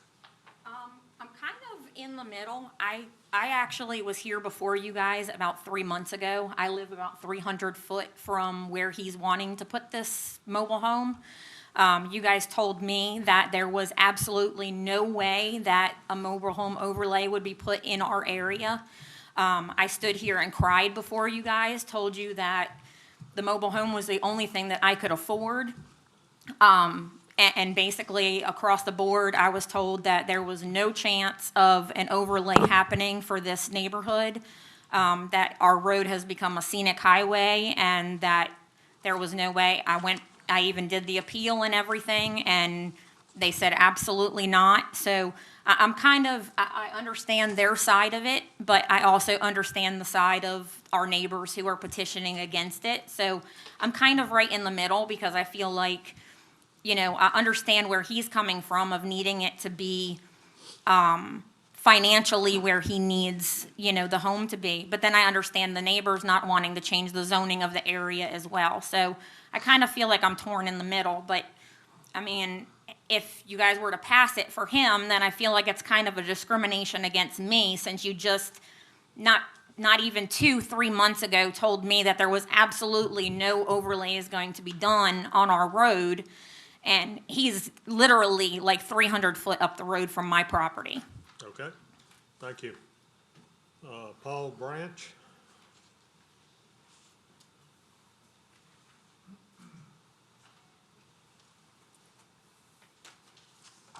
Good evening, ladies and gentlemen. Thank you for allowing me to speak. I'm going to be brief. I'm recently retired.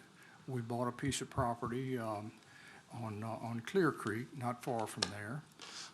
We live in Mandeville, and we're going to be transitioning.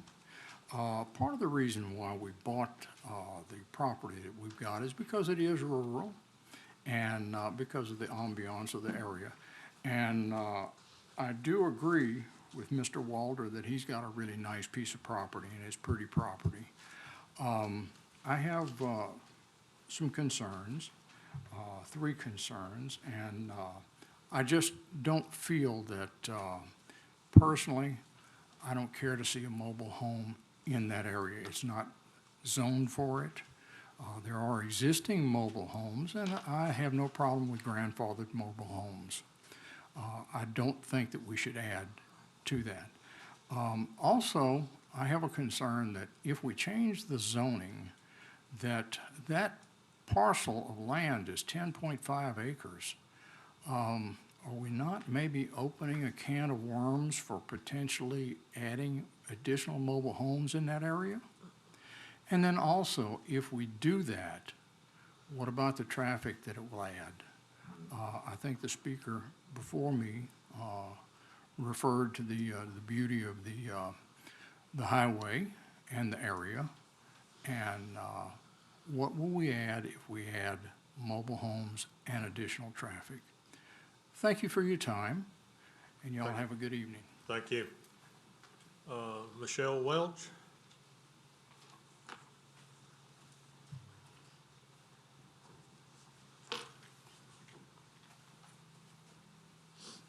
Good evening. I have lived on Robinson Road since 1986. There was not many houses there. It was a gravel road when I first moved there. It has really built up a lot since then. There are homes from the range of about $250,000 to a little over $500,000. And I just can't see where putting a trailer is not going to affect our property values. I just got my property tax bill yesterday, and it went up. And it's not going to come down, but I won't be able to sell it with trailers in the area like that. We had it zoned where you could put a trailer. Now it's zoned where you can only put one for about a year till you build a house. I'm good with that, because it's not going to be there. But there's already a trailer grandfathered in on Robinson Road, and it is an eyesore. It's horrible. It's been there, let's see, my daughter's 27, and I'd say it's been there about 20 years, and it's not kept up. So what is to say that that's not going to happen again, and we're going to have dilapidated trailers on our road? I mean, I feel that's going to bring down our property value. That's bad enough we already have one. Okay. And I'm sure all the other people in those other houses that are valued or feel the same way I do. And also, they said there's no development south of this piece of property. There's a yellow building permit on another piece of the same property that was subdivided by the Robinsons and sold. So something is being built. I don't know what, because I didn't look it up yet. But it's his piece, then behind it is another piece that was sold also by the same people he bought his piece from. So I'm sure they're gonna put a house there, I guess, because otherwise we'd be hearing from them here to put a trailer. So I'm sure those people, I don't know if they're aware, but I'm sure they don't wanna live next to a trailer. So my concern mostly, though, is the property value and not having an eyesore 15 years, 20 years down the road like we already have from a grandfathered-in trailer. And like I said, I don't have a problem putting a trailer there and having somebody build a house and live in the house while they live in the trailer while they build a house. Okay, But I think it should be removed. all right, thank you. Thank you. All right, Ronald Bro?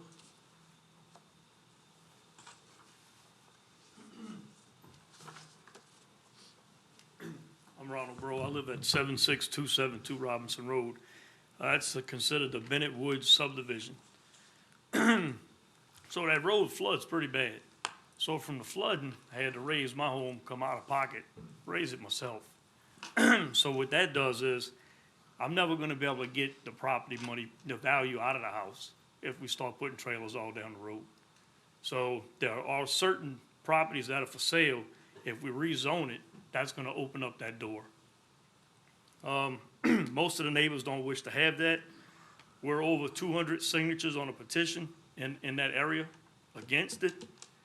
And I don't have a problem with somebody putting something on their property that they own, but when it's gonna affect you and the people surrounding you, so therefore I'm against it. Okay, thank you. Salvador Muley?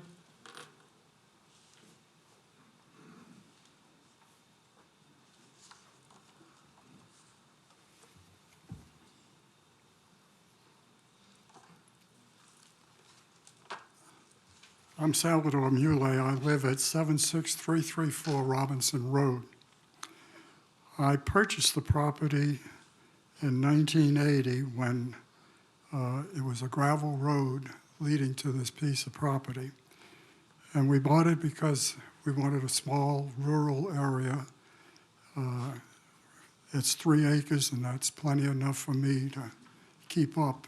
But it was rural and beautiful, and we fell in love with the area immediately. We built our house there in 1986, and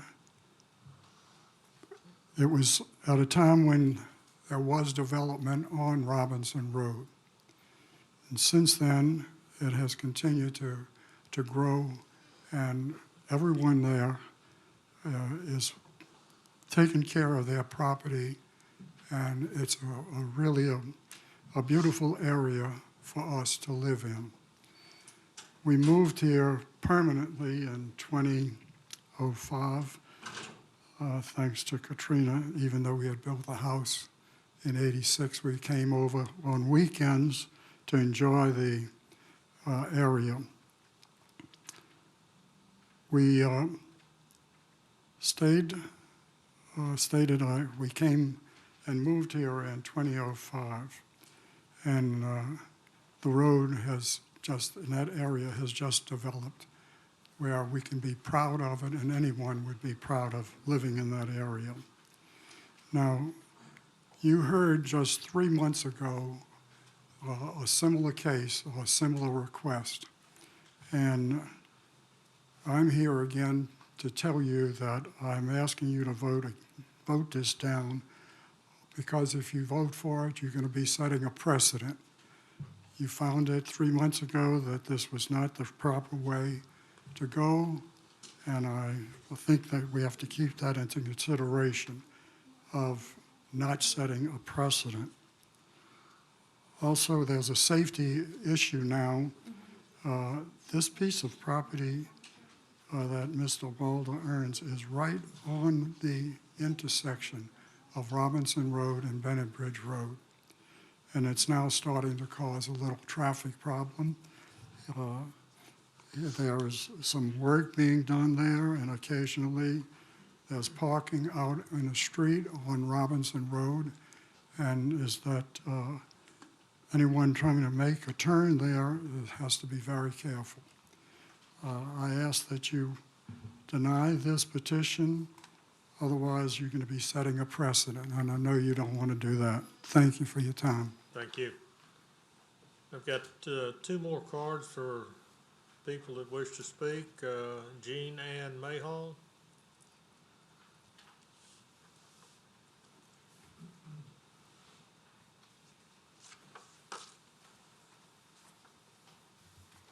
got, looks like about a minute and 57 seconds.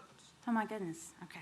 Jeannie Ann Mayhall, 78294 Oak Ridge Road in Folsom. I'm about a few blocks away. I was here with Tammy, the first speaker, I guess it was about 3.5 or 4 months ago.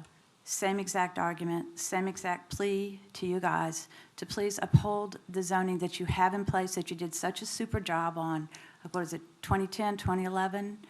I really would, you could just press replay on the last time that I spoke. But I have that, I want to make sure that can I give this to someone? I don't know. Hey, Aaron. This is a petition, and every time we go through this, we've been up here maybe 4 or 5 times in as many years. And every time we do, more and more people speak out against mobile homes or trailers in the area. I want to make it really clear. This is not about a person. This is not about a person or anything. It's just the mobile homes. People have built there. I've been there for 25 years. I bought out there because one reason was no mobile homes. So I'm just going to cut to the chase and ask you to please uphold what you did last time, 3 or 4 months ago. I asked you then, please be careful because your decision, it could come up again in 3 weeks, 3 months, or 3 years. It's 3 months, and it'll happen again in another 3 months. So I'm asking you to just stick by your zoning as it stands. Okay, Thank you. All right, you've got 1 second, looks like, on the clock. I've got a Frank Richarano. I'll give you 1 minute. Frank Risharon, 78219 Oak Ridge Road, Folsom, and I live probably just a block or 2 away from the property in question. As it's been said, we've stood before this group many times, similar issues, and we ask the same decision be passed that trailers not be allowed in our area. I too am a resident of the area 40 years, bought primarily because of the locale. Bennett Bridge Road is one of the last beautiful roads in our area, and we want to try to maintain that the best we can. There is a trailer just south of this proposed area where a trailer is being planned that we're speaking about. And if you go by there and take a look at it, you'll see some of our concerns about how things develop with that. So as a group, we have over 220 people opposed to this property zoning change.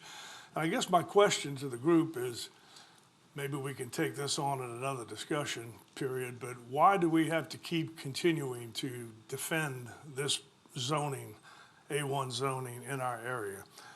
I'll make it rhetorical at the moment, but it's something that we have to spend our time and effort as a group to come here to keep defending this. And I'm just wondering to myself why, if we have a ordinance in place, why does it keep having to be defended? The system doesn't appear to be correct to me. This should not be a defense meeting. This should be an appeals meeting, if anything, because you're appealing something that's in place already. So I'll leave it with that. I think our group is strong, and we have a feeling of what we want. Okay. Thank you. Thank you. I've got 2 other cards. The folks could not attend the meeting, a Paula Boardman, and she was against, and a Karen Calvert, and she was against. So, all right, we go to rebuttal. The petitioner, Mr. Wilder, you can rebut. First, I would like to say I'm sorry to all these people here that I don't have $250,000, $300,000, $400,000 to purchase a house with, and I'm just trying to do the best I can with it. I'm sitting on 10.5 acres of land, and I'm a Louisiana certified nursery from the Louisiana Nursery and Landscape Association. I have a diploma in horticulture technology from the Capital Area Technical College. I also am a landscape horticulturist from agriculture and forestry. I like outside. I like the woods, flowers, trees. I think I could turn this property into something really, really, really nice with a trailer on it. As I said, I'm a small business owner. I have a landscape business, and I'm just trying to do the best I can with it. I don't have $250,000. I'm sorry. Okay, thank you. Any of you that are against wish to rebut?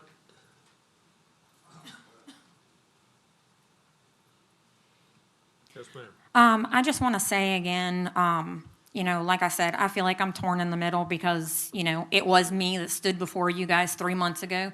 But I do want to remind you guys that you guys did turn me down doing it, even though, you know, I'm a single mom and struggling, and our house that we're living in now is falling apart. My home that I was trying to replace was a mobile home I had had on that property previously, and that had burned down. So I was actually trying to replace a mobile home, and again, you guys just plain out said, no, this wasn't. And I really don't feel like it would be right to let him go ahead and do it. And I understand where he's coming from, but I also understand the neighbors. But I mean, I just, you know, like I said, I feel like I'm torn in the middle. But I mean, I just want to remind you guys that I was told, you know, absolutely not. Okay, thank you. Anyone else wish to speak in rebuttal? Yes, sir. Like you got about 3, almost 4 minutes.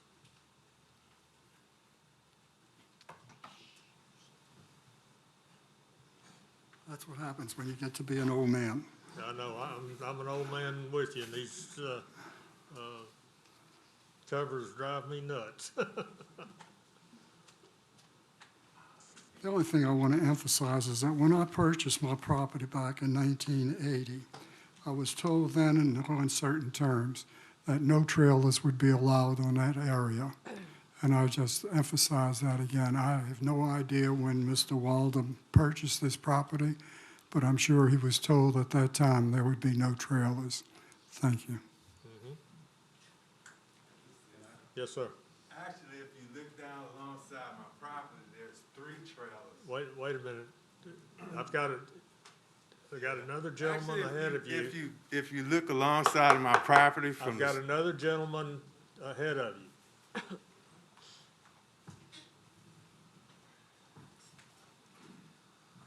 I live on Robinson Road. My name is Joost Clare. We have a variety of people living in our area.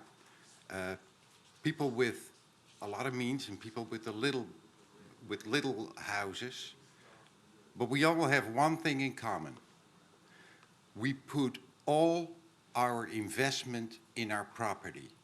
We try to improve it, and we do it because we like to live here. And if we do it, we put our money in it because we know it's zoned, and we appreciate that zoning. Because if it wouldn't be zoned, a lot of people here would not put the effort and the money into their real estate. And therefore, I really appreciate you sticking to the zoning we have. Okay, thank you. Appreciate it too. All right. Sir, you've, the other gentleman that wanted to come up, you've already had your opportunity to rebut. So we're not going to go back into that. Is there anyone else against that wishes to speak in rebuttal? Seeing no one, I'm going to close it to the public and bring it back to the commission. Commissioner Drum. Yes, sir, I have a question for legal. The petitioner is saying that this property is on the southwest corner of Louisiana Highway 1078, Robertson Road in Folsom. The survey we have, it says it's Louisiana Highway 1088, not Highway 1078. So we got two conflicting pieces of information. And if the survey is what we're supposed to go by, this petition to me is null and void. Which one is it? I don't think that the error on the survey since 19. nullifies the petition for the zoning change. I think that if the zoning approval is granted, I think that the survey will need to be corrected. Okay, so they need to redo the survey though. Yes, they would need to correct the survey to reflect the correct roadways. Okay, Okay, so I make a motion that it be denied. motion to what, Kurt? That this petition be denied. Okay, we have a motion by Commissioner Drum to deny. Commissioner McInnes.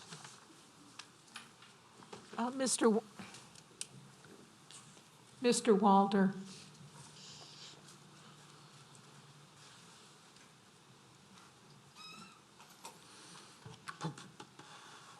why would you need the entire 10.5 acres with a mobile home overlay? Actually, I only need I turned in a partial property plan to where the mobile home would be. There's an entrance right off of 1078 in Robinson where there's a pre-existing driveway. I just need that area. I don't need the whole thing. I drove by this area today, and I noticed a spot cleared right at the corner. That's where it was, that's when I bought the property, that's where that driveway was going in there. And so, and that's an area that doesn't flood. All the rest of it further down Robs, all that floods back up in there. So I was planning on just putting it right there. Okay. So it would front Bennett Bridge Road, No. or it would be No, I'm visible on- from Bennett Bridge Road? No, actually, there's the line of trees right there and bushes that's not gonna be seen. I'm coming off of Robinson. I have an address, put the mailbox up out there today too. You might have rode by it before that, but it's on Robinson. Right, I saw the strip of trees. It was, Yeah, but all Probably that's would gonna, still all that's be gonna visible. be bushes. You're not gonna see. yeah. We don't No, have a way to patrol bushes, though. No, I'm in the woods. Yeah, I'm do my own bushes. I'm in the woods. I wanna be in the woods. Okay. All right, well, that answers my questions. Is that all now? That's all. Commissioner Willie. Thanks. I'm real familiar with the area, and I'm familiar with the case that was here 3 months ago. Bennett Bridge Road is becoming more and more each day a scenic highway, but the main thing I look at is the tendency of growth, and that is stick-built homes. So I'll second that motion of Mr. Crum. Okay, we have a second to the motion to deny. Commissioner Richard. Thank you, Mr. Chair. To Mr. Risharan, you bring up a good point, but I want to tell you why we're here. The property is zoned for no mobile homes. That's what the ordinance says right now. But people are going to continue to come to us and ask us to change it, and that's why you're here. Believe me, we took a position. We think it's best that we don't have mobile homes in the area.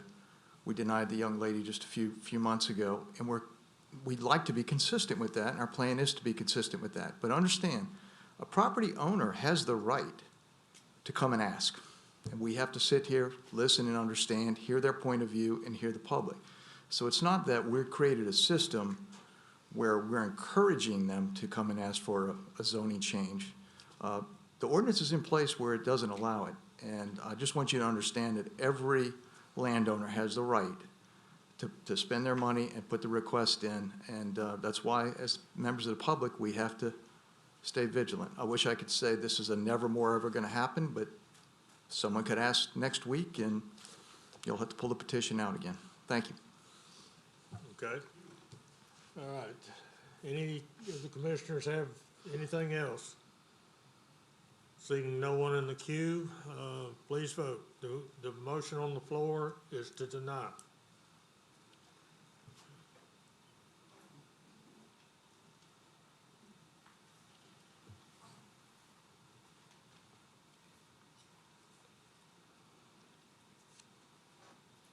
The motion to deny carries. Thank you. I'll give you all a few minutes to clear the room.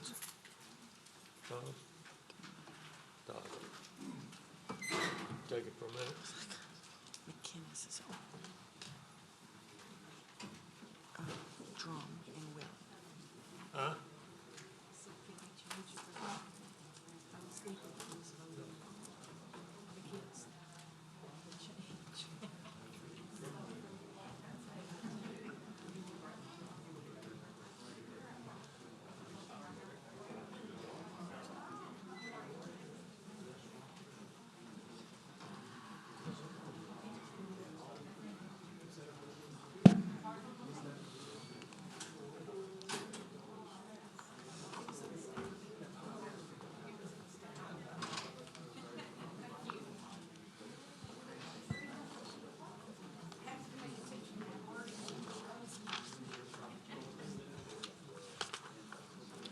Okay, we're going to go ahead and go to the next case, item number 6, which is 2020-2096-ZC. The existing zoning is A2 Suburban District. Proposed zoning is A2 Suburban District and PUD, Planned Unit Development Overlay.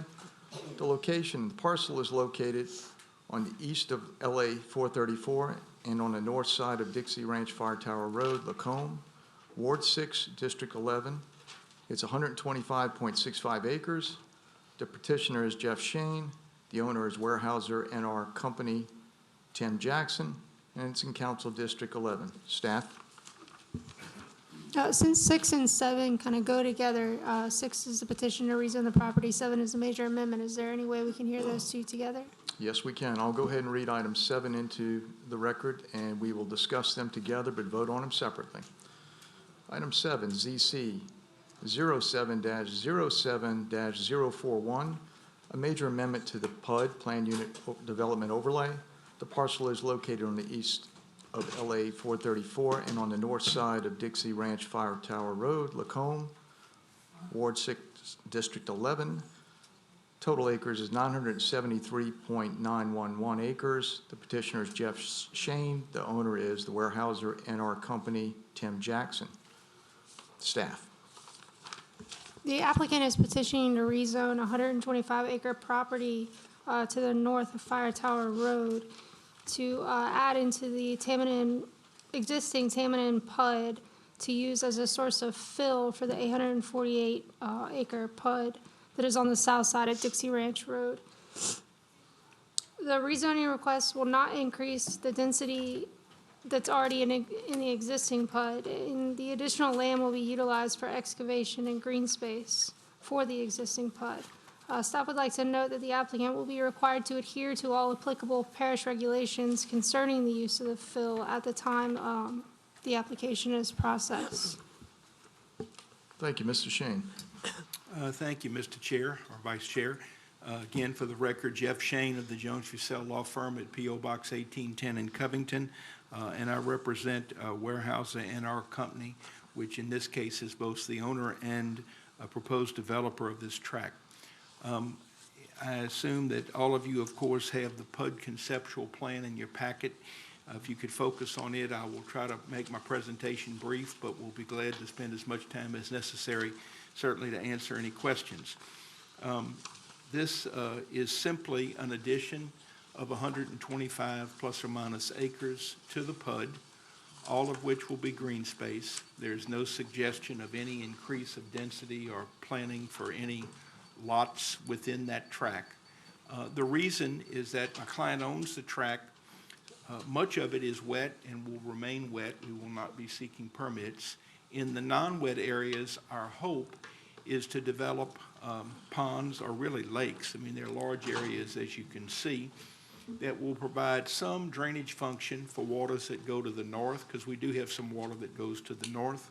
But it will also provide a possibility for a source of fill dirt that can be taken and used in the Tammany developed area to the south. So it will be self-serving in that it will provide dirt only for the development if and as needed. It will also, though, provide a drainage or hydrologic function. We also think, though, it's going to provide a very nice aesthetic function, because we intend for these lakes to be well done, well maintained, and in due course, we hope that one day when we're finished in this 125 acres, that it will be obviously area that the homeowners can use as green space, will have access to the lake, et cetera. This is probably going to be a long time coming in that these lakes will not be built tomorrow. There is no need for dirt today in Tammany, but we know that as Tammany continues to develop, there is going to be a need. So we want to get our development approvals in place. There will be other approvals that we will need in order to confect this plan. Staff has pointed out that obviously the digging and construction and design and drainage components all have, of course, engineering requirements that we will need to meet and get approval. So we are prepared for that and understand that, again, no shovel in the ground till we meet all of your requirements and any other applicable requirements. But with that being said, the first step, if you would be to add the PUD overlay as a zoning over the existing zoning for the 125 acres. And then secondly, if you will, there would be a major amendment to the existing Tammany PUD to now include that 125 acres with the PUD overlay. So we respectfully request that you consider these requests, make recommendations accordingly, and at the appropriate time, I'll be glad to answer any questions that any of you may have. Thank you much. Thank you, Mr. Shane. Did you read both of them? I did. Okay. All right. Is there anyone in the audience wish to speak for or against on these two items? Seeing no one, I will close it to the public and bring it back to the commission. Commissioner Fitzmaurice. I assume we're going to take them one at a time? Yes. Okay. I'll make a motion to approve 2096 ZC. Okay. Commissioner Crawford. Second by Commissioner Crawford. Please vote. I'm sorry. Can you clear that? You wanted to speak, right? Yes, Okay. may I begin? Mr. Shane? Yes, ma'am.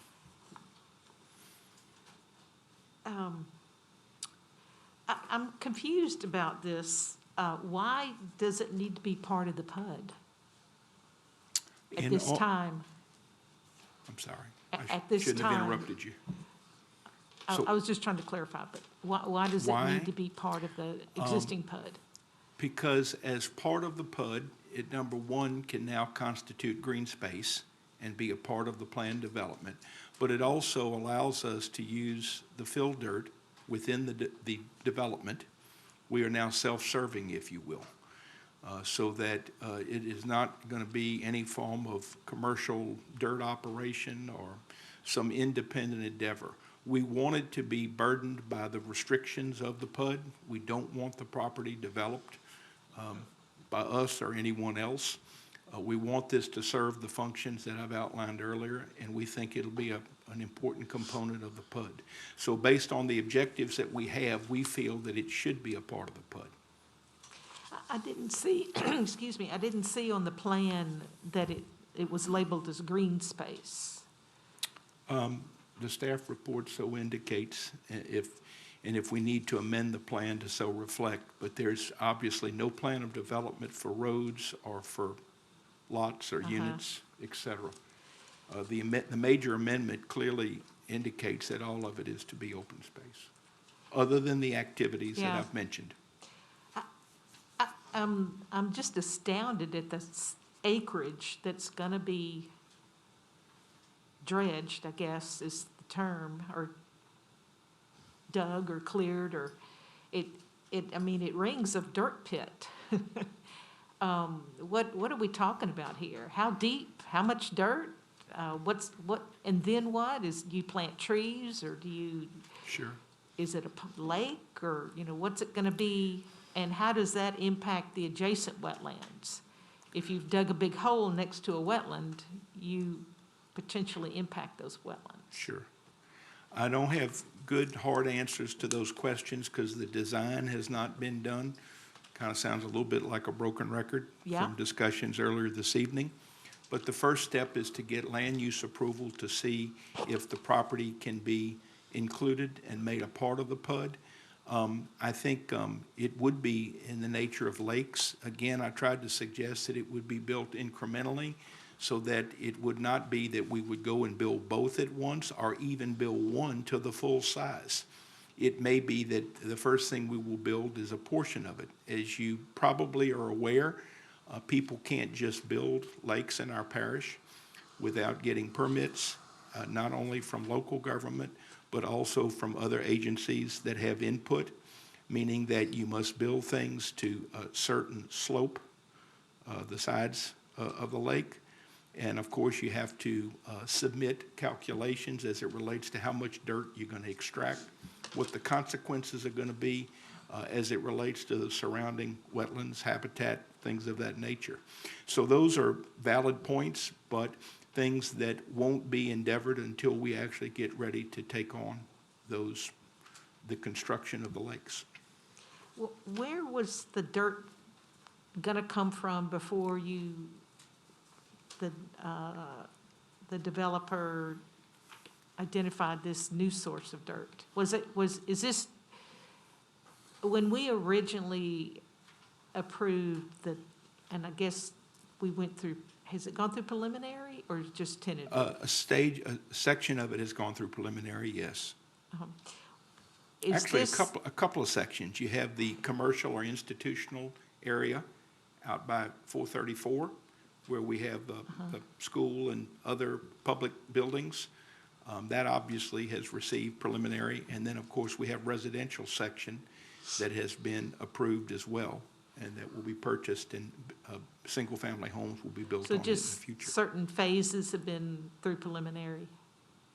Certain phases have been approved by the Planning Commission, Okay. yes. I guess my question is, we approved it based on plans that we saw for drainage, for stormwater, for fill, and now is this bringing in, is that changing the plans that we've already looked at and approved with added fill? No, this would be a source of fill. The amount of fill that we're able to bring in is going to be regulated by the preliminary subdivision approval that we receive for each and every phase. So that So does as not opposed to change. perhaps Okay. bringing dirt from what I'll say off-site from third parties, trucks that would be running the highways, this will at least be an opportunity to bring that dirt from within the Right, I development. just wanted to make sure that something we approved hasn't changed, because the plans that we received to review it, it didn't have those, so That's I'll correct. assume that there's no changes there. That's right. I would say, and I really believe this, I mean, in this instance, I think more will be better, meaning that you have more green space, you're going to have more opportunity to contain drainage, and you will have opportunity for the developer to satisfy some, if not all, of its fill needs on site.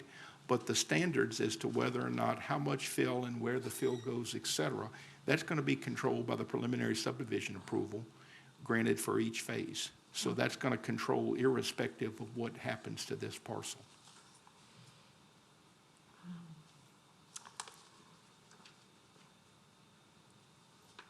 Anything else now? Yep, hold on. I'm a little concerned about siltation of 50 acres of dirt moving. Is there, Did you say the location? I'm sorry. siltation from the dirt work? Between my hearing and your mask, Yeah. I'm struggling, not you, but just so you'll know. Okay, the filtration? Oh, siltration. Siltration. Thank you. That's what my wife does when I'm not listening. I don't want to minimize your question. I don't have a good answer, but this will not be done haphazardly. It will have to be regulated and permitted. I think staff has clearly alluded to that. I appreciate the fact that staff has given the developer a warning that a land use approval does not constitute approval to put a shovel in the ground and do these things without going through the necessary steps and studies.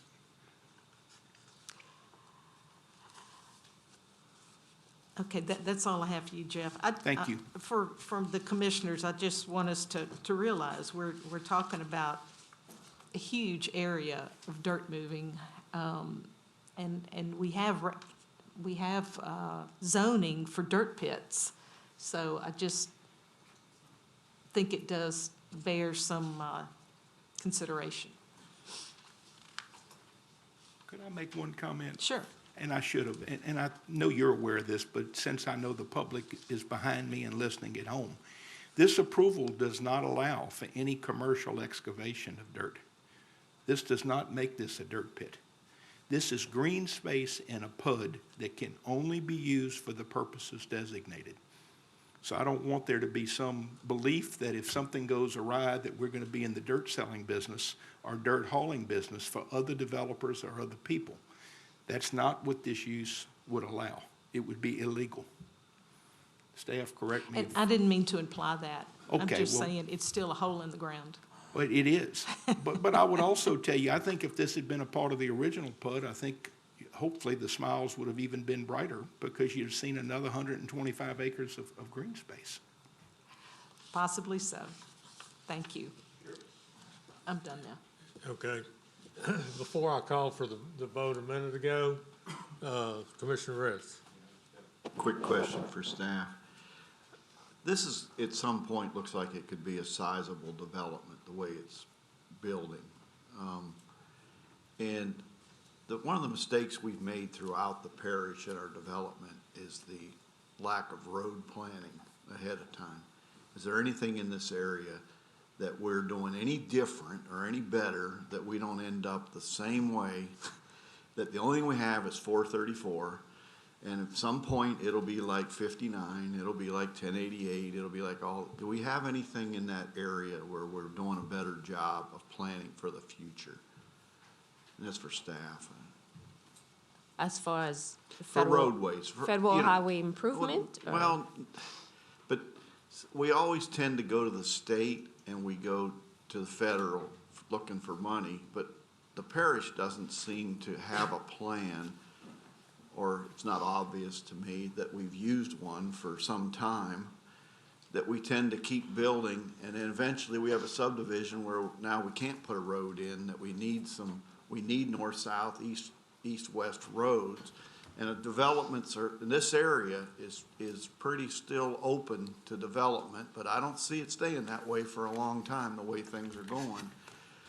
And I just worry that we're gonna continue to make the same mistakes we've made in not allocating large enough right-of-ways for major roads for the parish and holding those in place as we do development, such as what Jeff is talking about in this area.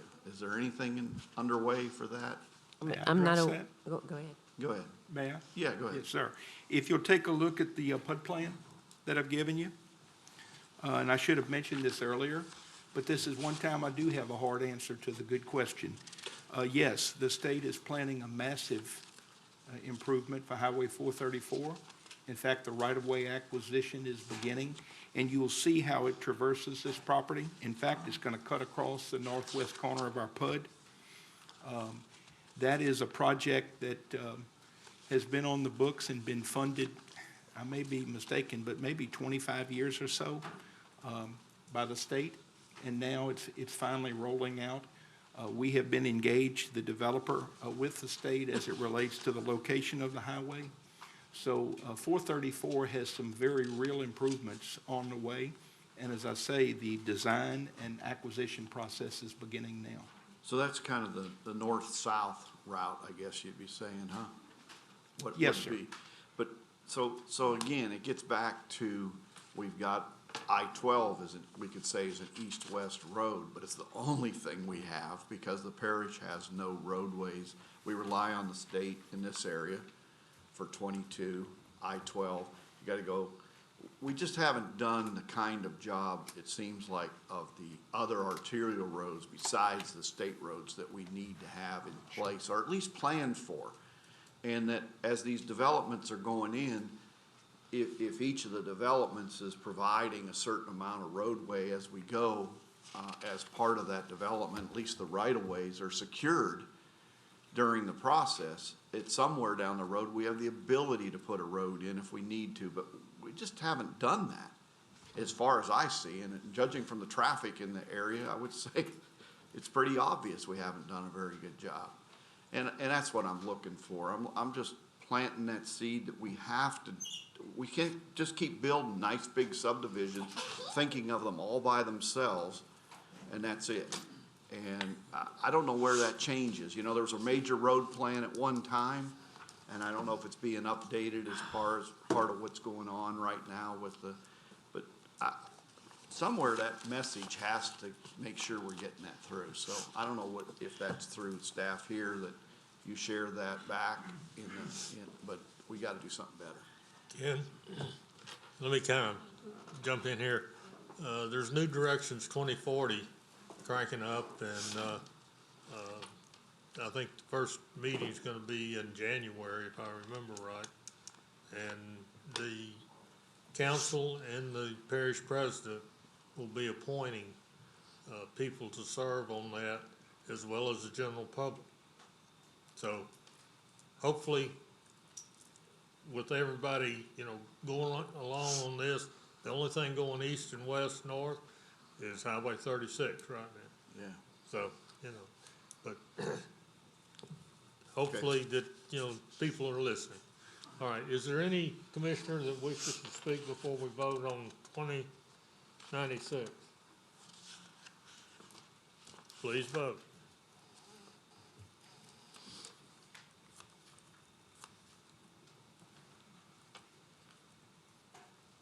Mr. Randolph, Barcelona, Fitzmaurice. Fitzmaurice. Thank you. The motion to approve carries for 2096. Okay. All right, we've heard discussion on ZC 0707041. Commissioner Fitzmaurice. Motion to approve.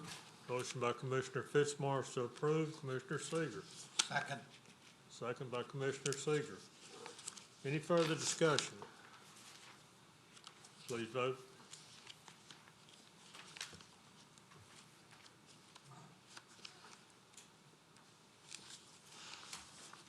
The motion to approve carries.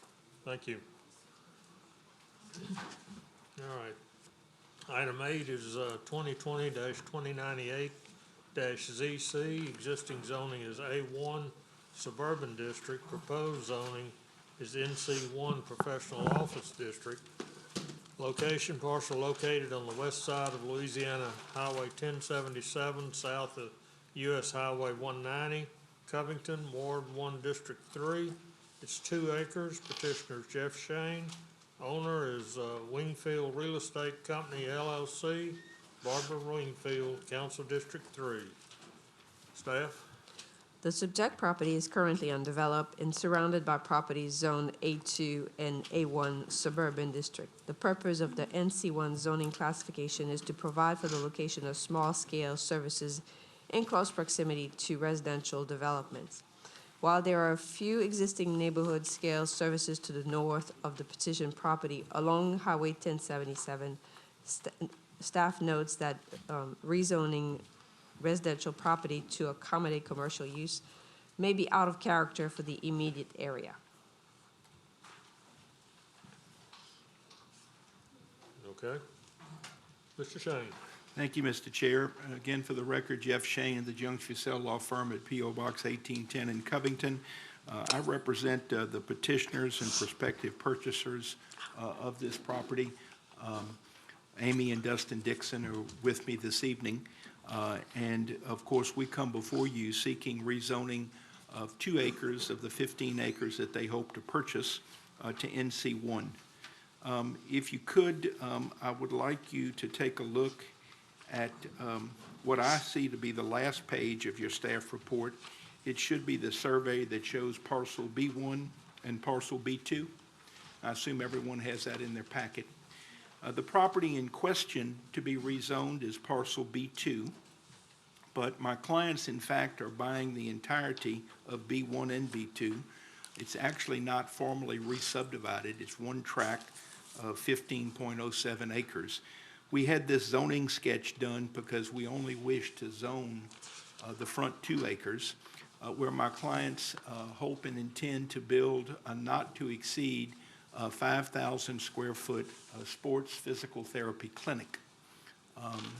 They also hope in due course to make this perhaps their family home site, meaning the additional 13 acres. In this particular area of 1077, there is some light development. It's not significant, and I'm not suggesting that it's a commercial corridor. What I am suggesting is that I think an NC1 zone, which is very modest and very low scale, should not be disruptive to the people that live in that corridor. And in fact, we'd like to think that this sports physical therapy clinic will actually be an asset and provide an opportunity. To give you a little particulars about the business, initially there will only be 1 therapist and probably 2 support persons, and typically not more than 2 patients at any one time. So we're talking about 5 people in the building, presumably 5 cars. It's a Monday to Friday operation from 7 in the morning till 5 in the evening. So obviously, this is not going to be a situation that's going to generate a lot of traffic. We will need, of course, to get a driveway permit from the state to connect to Highway 1077. So we understand that we're going to have to meet whatever requirements they may impose in order for us to develop a driveway into the property. The other thing that I'd like to bring to your attention, and again, if you'll turn to the survey that's at the back of your packet, we are intending to build the facility in what we believe may be a non-wet area approximately 250 to 300 feet off the highway. And we have no reason to clear the wooded area along the highway in the front. Certainly there'll be some clearing where the driveway is so that we can have appropriate signage. But my point is that we have no reason to go in and clear cut the property. Most of the patients or people that come to this clinic, this is a predetermined destination for them, meaning that we don't need neon lights, we don't need big signs, we don't need big parking lots. These are people that are going to be coming to see my client for a reason. They'll have an appointment. And for that reason, we think that there's a very good chance that not only will this fit in well, but in some respects, it may fit even better than if the property were developed for residential. Because you could have numerous homes with driveway cuts on the highway. Most homes in this day and age have 2, sometimes 3 cars with constant traffic at peak. This business will not have a lot of cars at any one time, but it's certainly not necessarily going to be at peak. It's going to be throughout the day. So the other thing that I have passed out to you is a letter of support from Mr. Scott Lambert, who lives on the south side of the 2 acres that we seek to rezone. For the last time, I'll ask you to look at that survey once again so that I can make it clear to you that where the staff has written in red 2020-2098-ZC, well, that is where Mr. Lambert has his property and lives. He's in full support. My clients own the 13.07 acres that immediately surround this property to the west and north. So what we wanted to demonstrate to you is that everyone that touches the perimeter of this 2-acre tract is in accord. And unless there are some here this evening in opposition, we believe that, again, this is something that will be a non-factor to people that live in the area. For those reasons, we ask that you consider recommending to the council the change of zoning for the 2 acres to NC1. And at the appropriate time, if any of you have any questions, I'll be glad to address them. Thank you very much. Thank you, Mr. Shane. Anyone in the audience wish to speak in favor of this item? Anyone wish to speak against on this item? Seeing no one, I will close it to the public and bring it back to the commission. Commissioner Richard. Thank you, Mr. Chair. Obviously, excited to hear about the business, but we look at a land use issue as well, and NC1 is totally appropriate for this area regardless of the business that's there. So I move to approve. Motion by Commissioner Richard to approve. Commissioner Willie. I agree with Mr. Richard, and I'll second the motion just to say that it is on strip of land, that it's on a strip of highway that's in between the interstate and Highway 190. So eventually we're gonna see some more things like this, so hopefully. Second the motion. Second by Commissioner Willie. Commissioner McInnes. Yes, this is a project that's in the Goodby area, so I drive by it all the time. It's not very far from the Goodby intersection, which has a number of businesses. And so I think it's close enough to this that it's appropriate. And I'm particularly heartened that the neighbors are okay with it. So I think it's a good project. Okay. Thank you. All right, we've got a motion and a second to approve. Any further discussion? Please vote.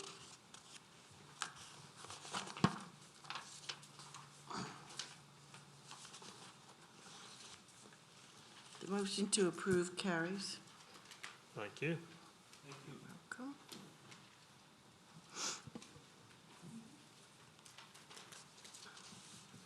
You can't leave yet, Jeff. Takes a while to get to the Take care. All right, we go to the last page of the agenda. This is plan review cases. First item is PR 15-04-003. The use is Christ Episcopal School. The corridor is Highway 21 Plan Corridor Overlay. The zoning is ED1 Primary Education District and ED2 Higher Education District. It's 36.07 acres. The petitioner is John Poussin. Owner is Christ Episcopal Church, parcel located on the southeast corner of Louisiana Highway 21 and Christwood Boulevard, Ward 1, District 1. This was postponed from the 11-4 meeting. Staff? The applicant has been working with staff to put together a master site and landscape plan for the school. Staff is in support of the plan before you tonight, but since there's been ongoing issues along with drainage along the Highway 21 buffer, staff recommends the applicant address these issues before replanting. Staff recommends approval subject to the applicant submitting a proposed deadline for the replanting of the Highway 21 buffer, planting of mitigation live oaks, and installation of wheel stops. Thank you. Mr. Poussin? Good evening, sir. Good evening. I'm John Poussin, I'm the CFO of Christ Episcopal School. We're the petitioner in this. Property is owned by the church. All of the school property is actually owned by the church. What we're applying for here is the permission to replant that buffer up at the Plan Corridor Overlay, the 1 acre of our property, which abuts Highway 21.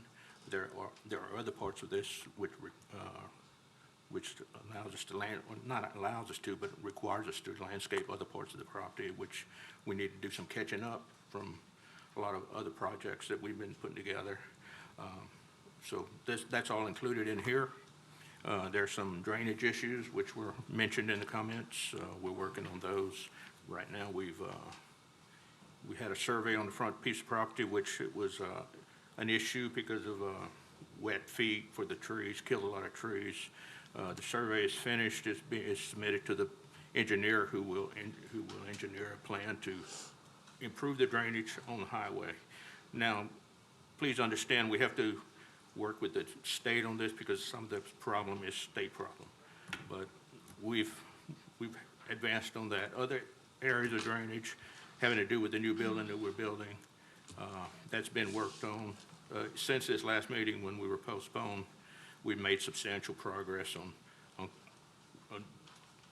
actually executing the drainage plan on the building side, on the north side of the property.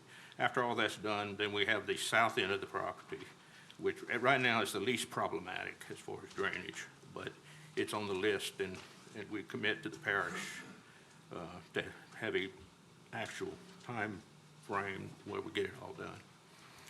So we're humbly asking that you approve this. With it's going to.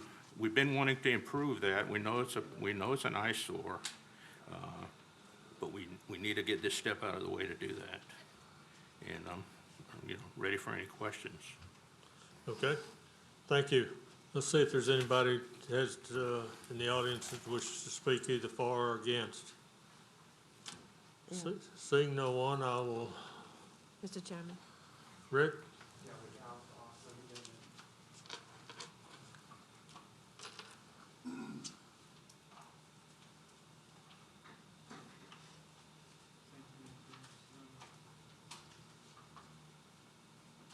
We have a caller? Yes. Looks like we'll find out a little bit.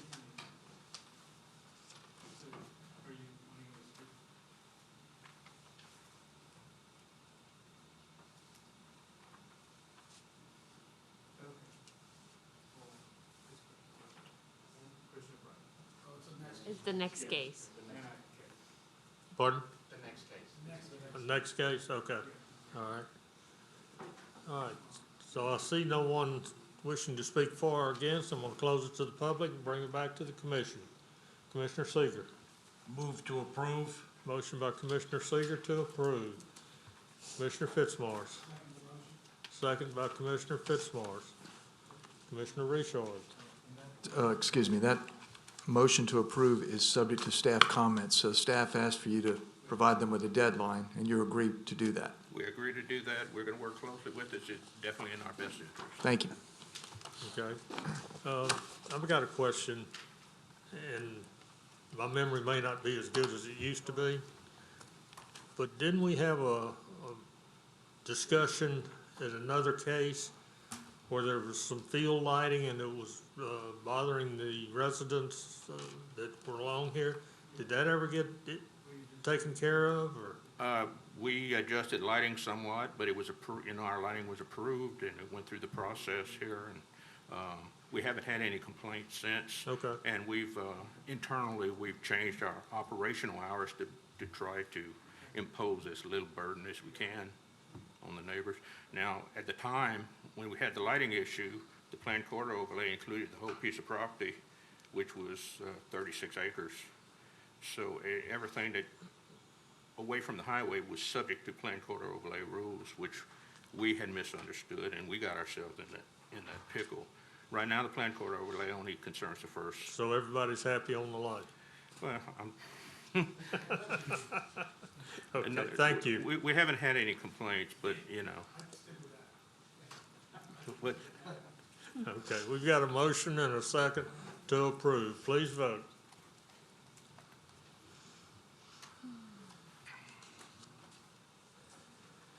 The motion to approve carries. Thank you. Have a good evening, sir. Thank you. All right, next item is 2020-2130-PR, use, Christian Brothers Automotive, corridor is Highway 21 Planned Corridor Overlay. The zoning is HC2 Highway Commercial District. The use size is 5,560 square feet. Petitioners Thomas Dugan, LaCroix Engineering Incorporated. The owner is Ron. I have no idea how to pronounce the last name. Location, parcel located on the north side of Louisiana Highway 21, west of Cherokee Rose Lane, Covington, Ward 1, District 1. Staff? The petitioner is requesting to develop the property with a 5,500 square foot auto repair shop. Per the Highway 21 corridor requirements, all lots with frontage along Highway 21 must maintain a 100-foot building setback. The applicant's requesting to locate the building 75.2 feet from the property line, thereby needing a front yard variance of 24 feet 10 inches. Staff is not in favor of the request as the site is currently undeveloped and the applicant hasn't demonstrated any hardship that would warrant a variance. Additionally, staff recommends the applicant provide some connectivity to the existing stow out with the adjacent property to the west in order to provide greater connectivity along Highway 21. The site and landscape plan that they provided otherwise adheres to the plan corridor requirements. Okay, thank you.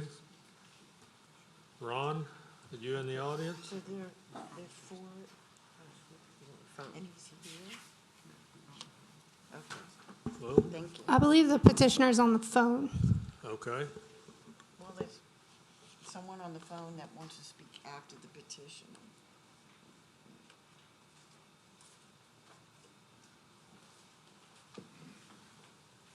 So this petitioner's on the phone instead of here. Okay. Okay. Rick, you've got the petitioner on the phone? We have a Mr. Billy Green on the phone. Mr. Who? Billy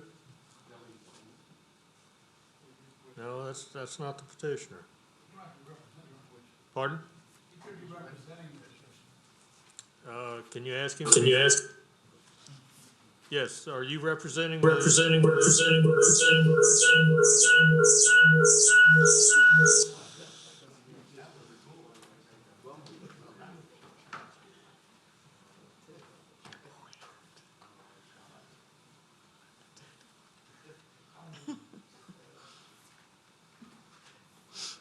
Kick it.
Yes, we would just use a cell phone for my phone and walk to the chair. Are you speaking on behalf of the petitioner?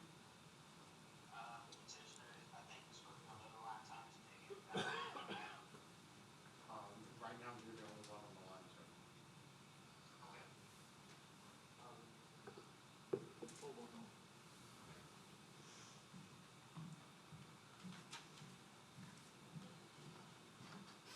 Hey, if he's gonna speak, he's supposed to speak after the petitioner. Can you use your microphone and have the conversation?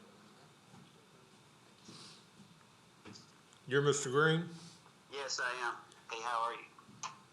All right. So you want to speak after? Yeah, I intended to speak after Thomas Dugan, but if I'm the only one on the line, I can speak. Yeah, there's no one else on the line.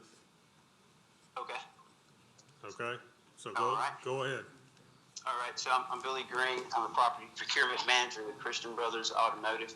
I don't know if I caught the beginning of the presentation. I was on hold, but if I understand, well, let me just tell you a little bit about who we are and what we do.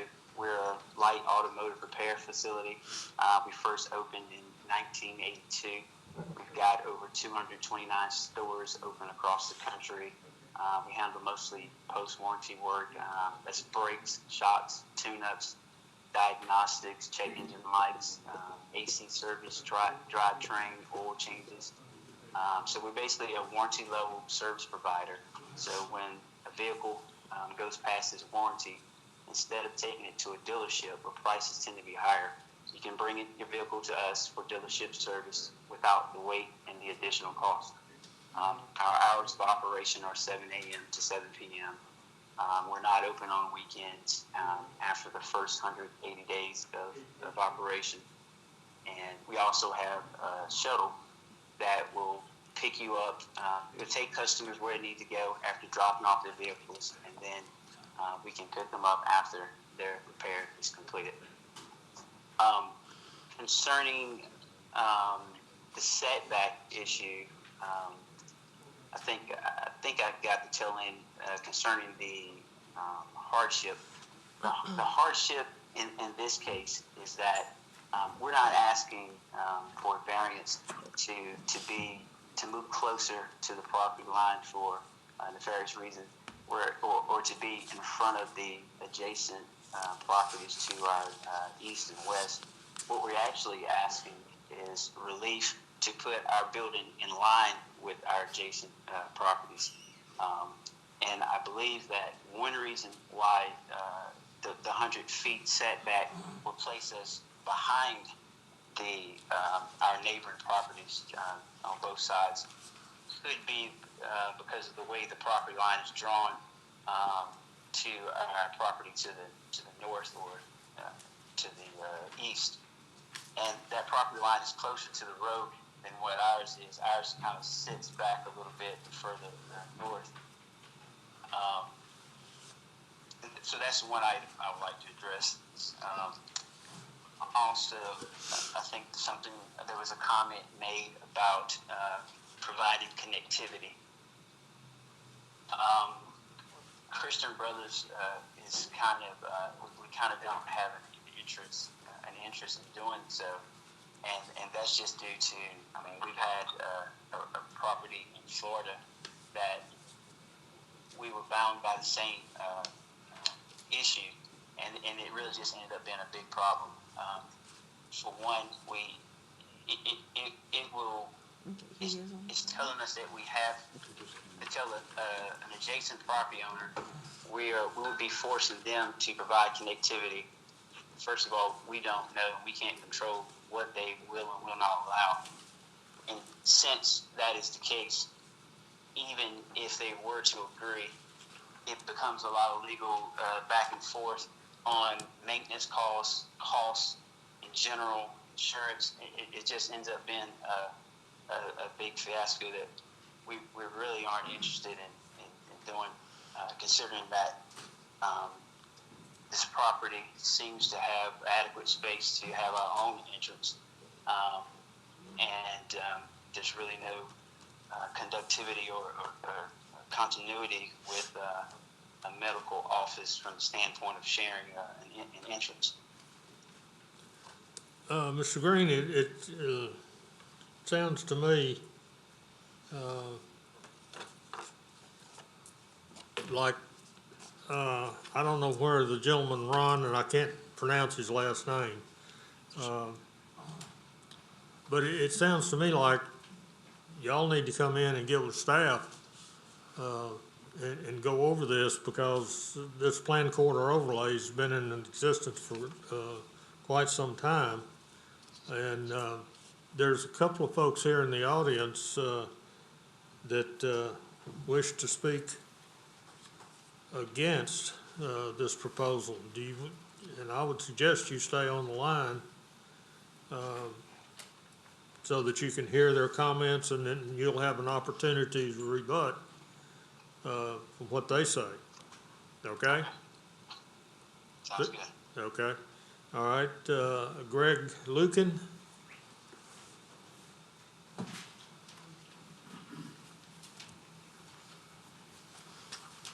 Good evening. How you do? My name is Greg Lucan. I'm an adjacent property owner, and we have a similar business to what Christensen Brothers is proposing.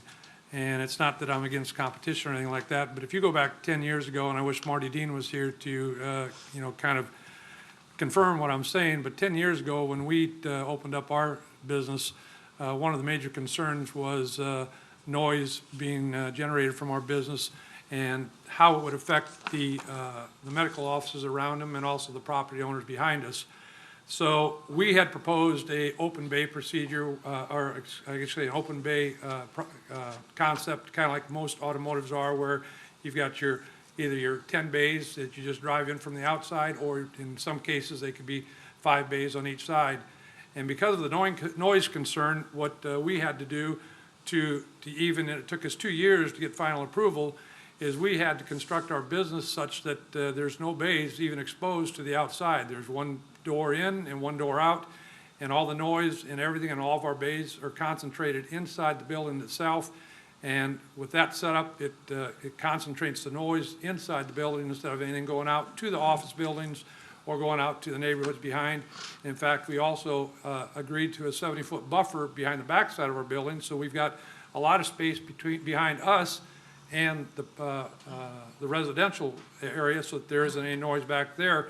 Because Marty and the zoning commission at that time, their main concern was where we are located is highly concentrated with medical office buildings and also residential areas behind it. So they were concerned about the noise aspect of the automotive field. So that's why we constructed that like that. In fact, we've even had a conversation with Marty about, if you held us to this standard, how can you let somebody else come in and have open bays or an open concept that we weren't able to do? And it added a lot more expense onto our building, and now you're gonna let somebody else come in and do something completely contrary to what we had to do. And if you take a look at the amount of space that they've got, if they have to do that, I mean, it's a very narrow lot, they're not gonna be able to construct a building on it similar to ours. It's just not gonna, accommodate it. It's just gonna require a lot more.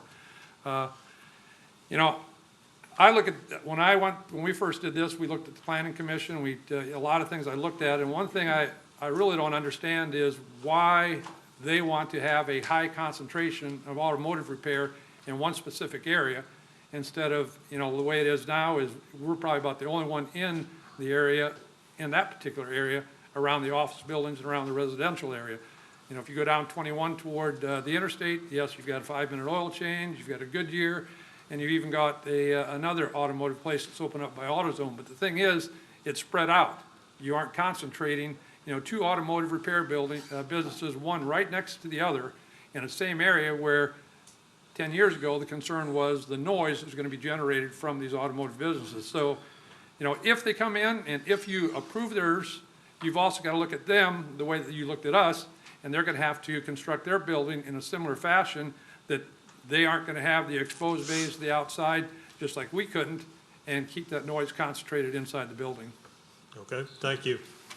David Harden? As a co-owner of that piece of property that Greg was just talking about, I dealt with y'all, actually it was 12 to 15 years ago, in getting that project underway. And so Greg did an excellent job of explaining the situation, so I'm not going to beat a dead horse here. Okay. I can't add a whole heck of a lot. It's just, we just asked to be treated, or they be treated the same as us in the requirements that you in the parish required us of.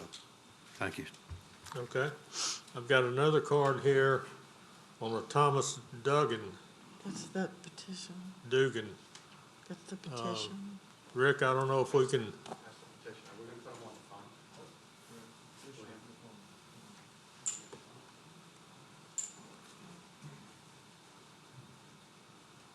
You still with me, Mr. Green? Yes, I am. Okay.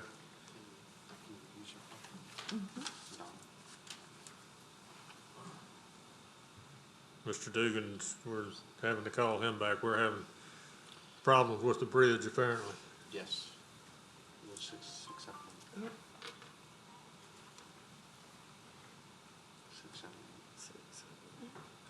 982-088-4.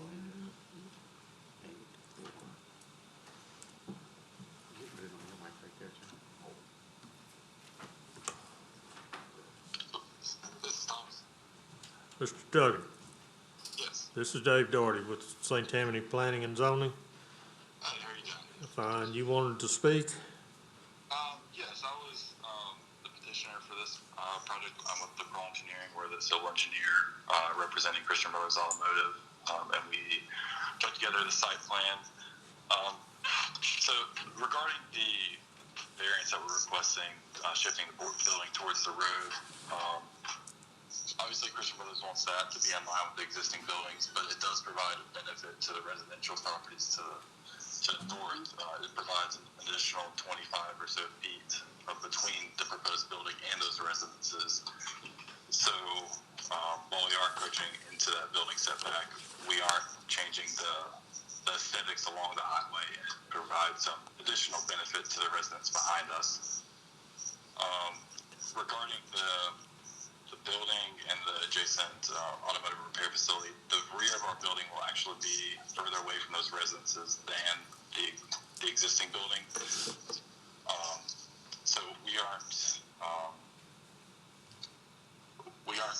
creating a situation that would be any worse than what is existing today.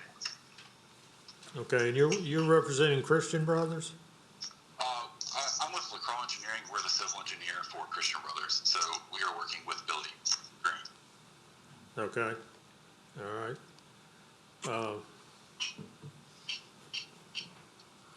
Mr. Green, you have any comments from what's been said? I do. So I have a couple things that I would like to respond to. For one, I appreciate the owner and the co-owner of the adjacent business speaking.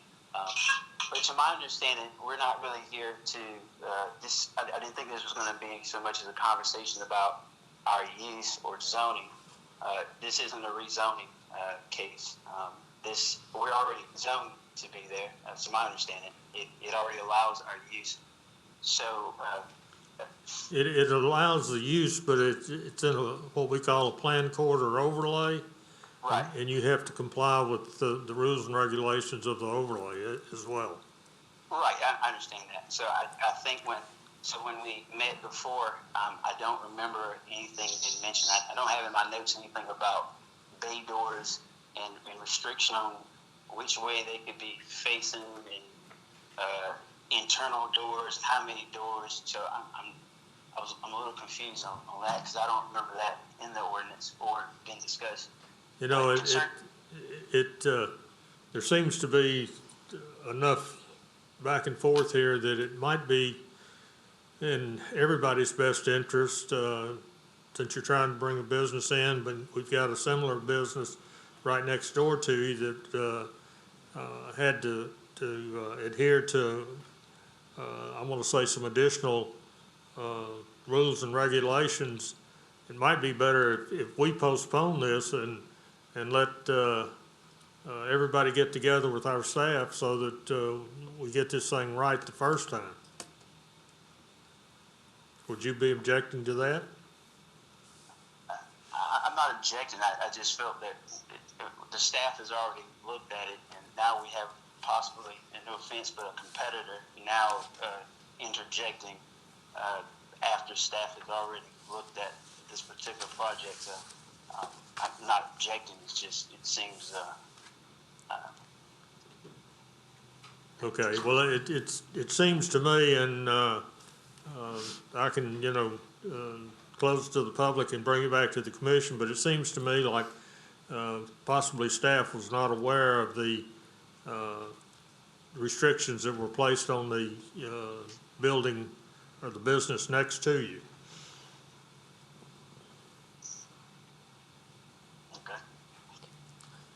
Mr. Chairman, the additional, construction or the way the building was constructed next door and the additional feature and the doors, I'm not aware that was part of our comments. It could have been discussed with the councilman. However, it would not be part of your motion. Here it's in front of you, and the petitioner for this project is requesting some variances. They've submitted their plan, so now it's for the commission to vote on the request. Okay. Let me, yeah.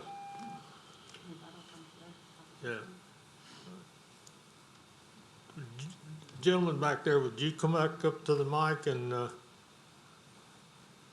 either one of you? Do you understand what I'm trying to get to? I get what you're saying. going back in history, Marty Dean, the Councilman Marty Dean's number one issue with our business was the sound issue, since we were so close to the subdivision in back of us. Everything that Marty Dean asked us to do, we agreed to. Color of the building, setback, uncut buffer, you name it, we did it. Retention ponds on the side of the building and in the front. We guaranteed them originally a 90-foot uncut buffer, but that got changed because when they changed when they were taking the property, they asked us to move the building back, which we agreed to, okay? But to still have the uncut buffer behind us. But the number one issue we had was the sound issue. Okay. Okay? All right. That's open bays, they have the open bays, we don't have the bays. That's why we went back and completely redesigned the building to eliminate the issue we had with sound. We have an entrance to the service department, and we have an exit to the service department. There are no sound issues whatsoever to the subdivision behind us. And to my knowledge, in the 10 years that we've been in business, we have never, ever had a complaint from any of our neighbors behind us. Okay. But that's if Marty D was here, he would tell you that's his number one concern. Okay. Well, there's two solutions. One, we postpone and y'all get together, or two, we either approve or disapprove this and y'all appeal it to the council, which is Marty. Okay? Mm-hmm. So I'm gonna, let's see, Mr. Dugan? Yes. Okay, you understand what I'm saying and what we're probably gonna end up doing? I do. I would like to say something regarding the noise. I think a lot of that with automotive repair has to do with the types of services provided. And I don't know what type of services the adjacent property provides, but Christian Brothers is fairly limited in the services they do provide, and most of their repairs are pretty low impact from a noise perspective. They don't do any body work or engine work. They do limited tire changings, so you don't have the noise from that equipment. Billy could probably speak to what they do a little bit better, but from my understanding on the past projects we worked on them with, they're pretty low impact from a noise perspective. And they provided noise studies, I believe, on past projects where it's been an issue. Okay, I'm going to close this to the public and bring it back to the commission. I'm gonna leave the lines open so that you hear the commission discussion just like you were here in the building, okay? Okay. All right, I hope both of you can hear, and if you're not hearing, let me know and we'll see if we can get a phone closer to one of the speakers. All right? If I could add one point, there is absolutely no difference in the services they perform than what we do. All right. Gentleman here, your competitor says there's no difference in what you perform and what they perform, so I'll let y'all work that part out. But, all right, I'm going to bring it back to the commission, Commissioner Randolph. Thank you, Mr. Chair. I just want to make it clear, first of all, that we're not here to, our position and our purpose is not to compare business to business, business versus business or competition. We're here to make sure that land use is in place, that the right zoning is in place, and in this case, whether or not we're going to provide, approve, or disapprove a variance. Christian Brothers may not call it a variance, but that's what it is when it does not meet the ordinance or the rules and regulations that's in place. It is my opinion, and when I came on this committee, on this commission, there were like 4 or 5 gentlemen and women that really were very, very articulate and very knowledgeable about the zoning issue. I became a very good mentee. And one of those gentlemen that was on this commission who actually manned and made sure, vehemently sure, that Highway 21 was done right was Pug Lauren. He made sure that every business, every operation that hit that core Highway 21 corridor met all the requirements set forth by the ordinance. And there was no deviation. I remember when Shell Oil Company wanted to put up the Shell service station. They wanted a certain sign. I remember that because I was a neophyte on this commission, and it was very, very heated that complying with the ordinance, making sure the frontage, making sure the buffers, making sure the setback, everything was in place. And this is my position, and I want to make sure that Highway 21 continue to relive where we have already approved to keep it. And I'm going to make a motion that this be denied. All right, we have a motion by Commissioner Randolph that this be denied. Commissioner McInnes. Mr. Chairman, I'm sorry, go ahead, Mrs. McInnes. My comment is not necessarily on the variance request, but the fact that I'm just concerned of a report of requirements for the adjacent business not being brought up for this proposed business. And I just don't understand, or I'd like to better understand how things change or get forgotten, or is it just because someone weighed in like Pug Lauren and who's not here to do that now? I just want to issue that I have a little concern there about history being forgotten over time. And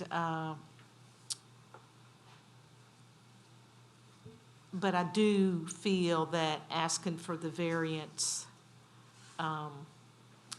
given that history of Pugs, I'll second the motion to deny. Okay. Mr. Chairman. Yes, Helen. I would just like to confirm or make sure that the commission understand that we're not here, or that the board is not here to vote in favor or not in favor of the construction of a mechanic shop. And that what's in front of you is a request, because they do not meet, the plan corridor overlay requires a public hearing. They're requesting some waivers. And in this case, a motion was just made to deny. Is the motion to deny the requested variances? And that's what needs maybe to be explained. Thank you. I want to be explicit that my motion is to deny the waivers. So in other words, this will have to come back in front of you for approval. So would you consider postponing it to give a chance to the developer to come back and maybe, provide different plans that would meet the requirements of the PCO, the Highway 21 PCO? There's either not going to be any development on this site, or the petitioner is going to come back, which, they submitted plans, so obviously they would like to develop the site. It's in the right of the commission not to vote in favor of the request. And legal, if you'd like to, add on to what I'm saying. Ron, would you consider withdrawing that motion and making a motion to postpone?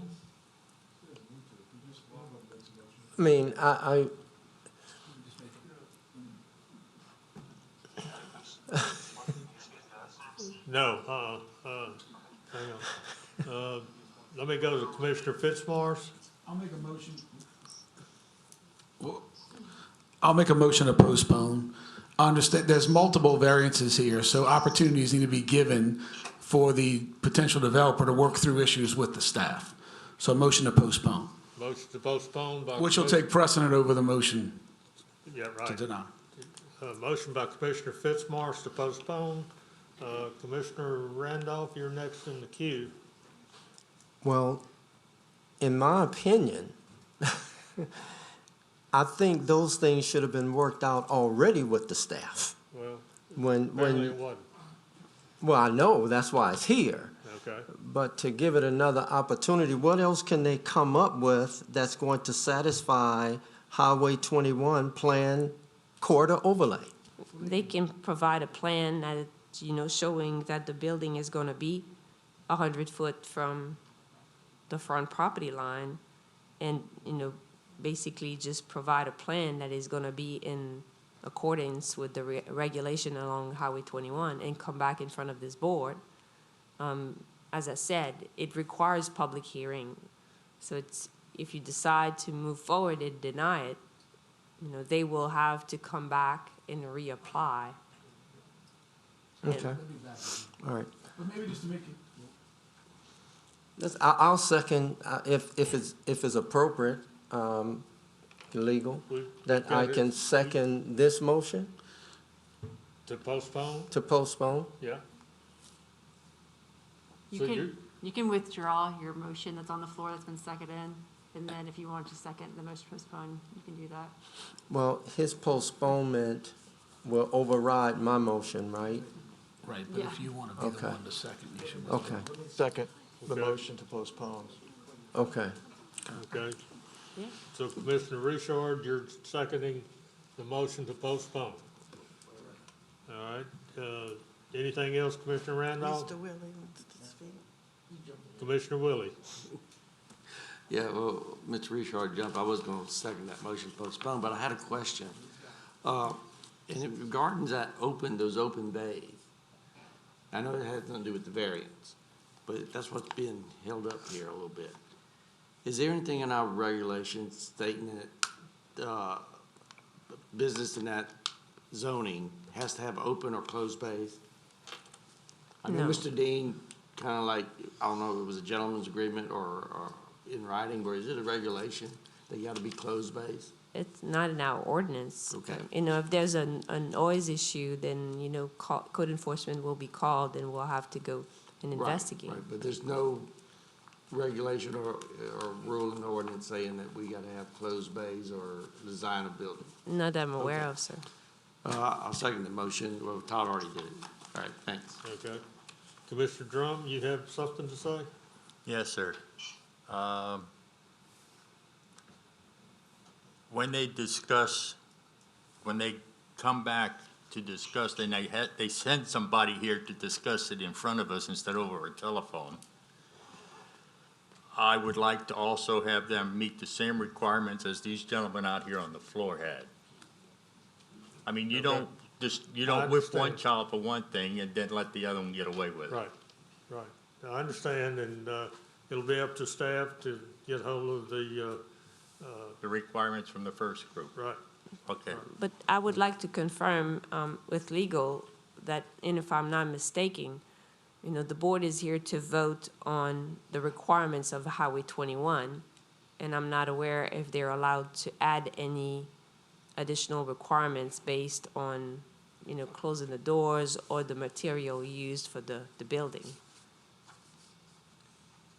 I don't know the history of what occurred with Mr. Dean in the past, but the zoning commission, you're correct, only looks to the requirements of the Highway 21 corridor overlay.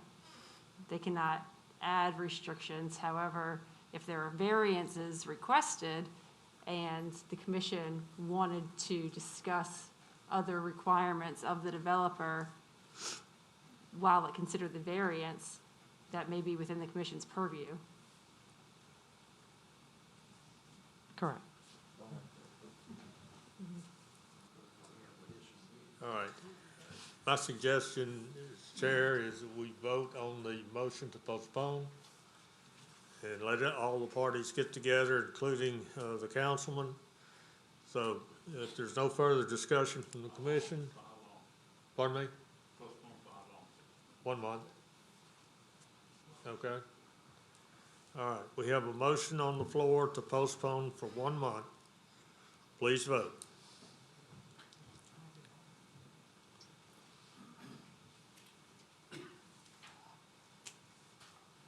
The motion to postpone for 1 month carries.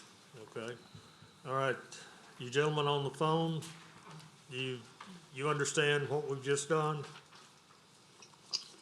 Yes, I believe. So when you say that, okay, yes.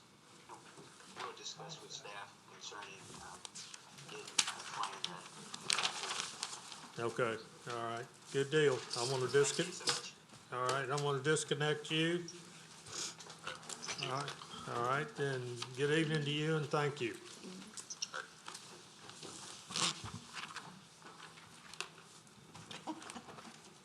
I believe that's yours. Oh, that's Rick's, okay. All right.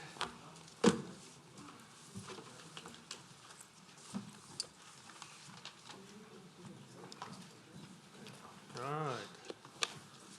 New business, we have none. Old business, we have none. We got an adjournment? Motion to adjourn. Thank you. Holy.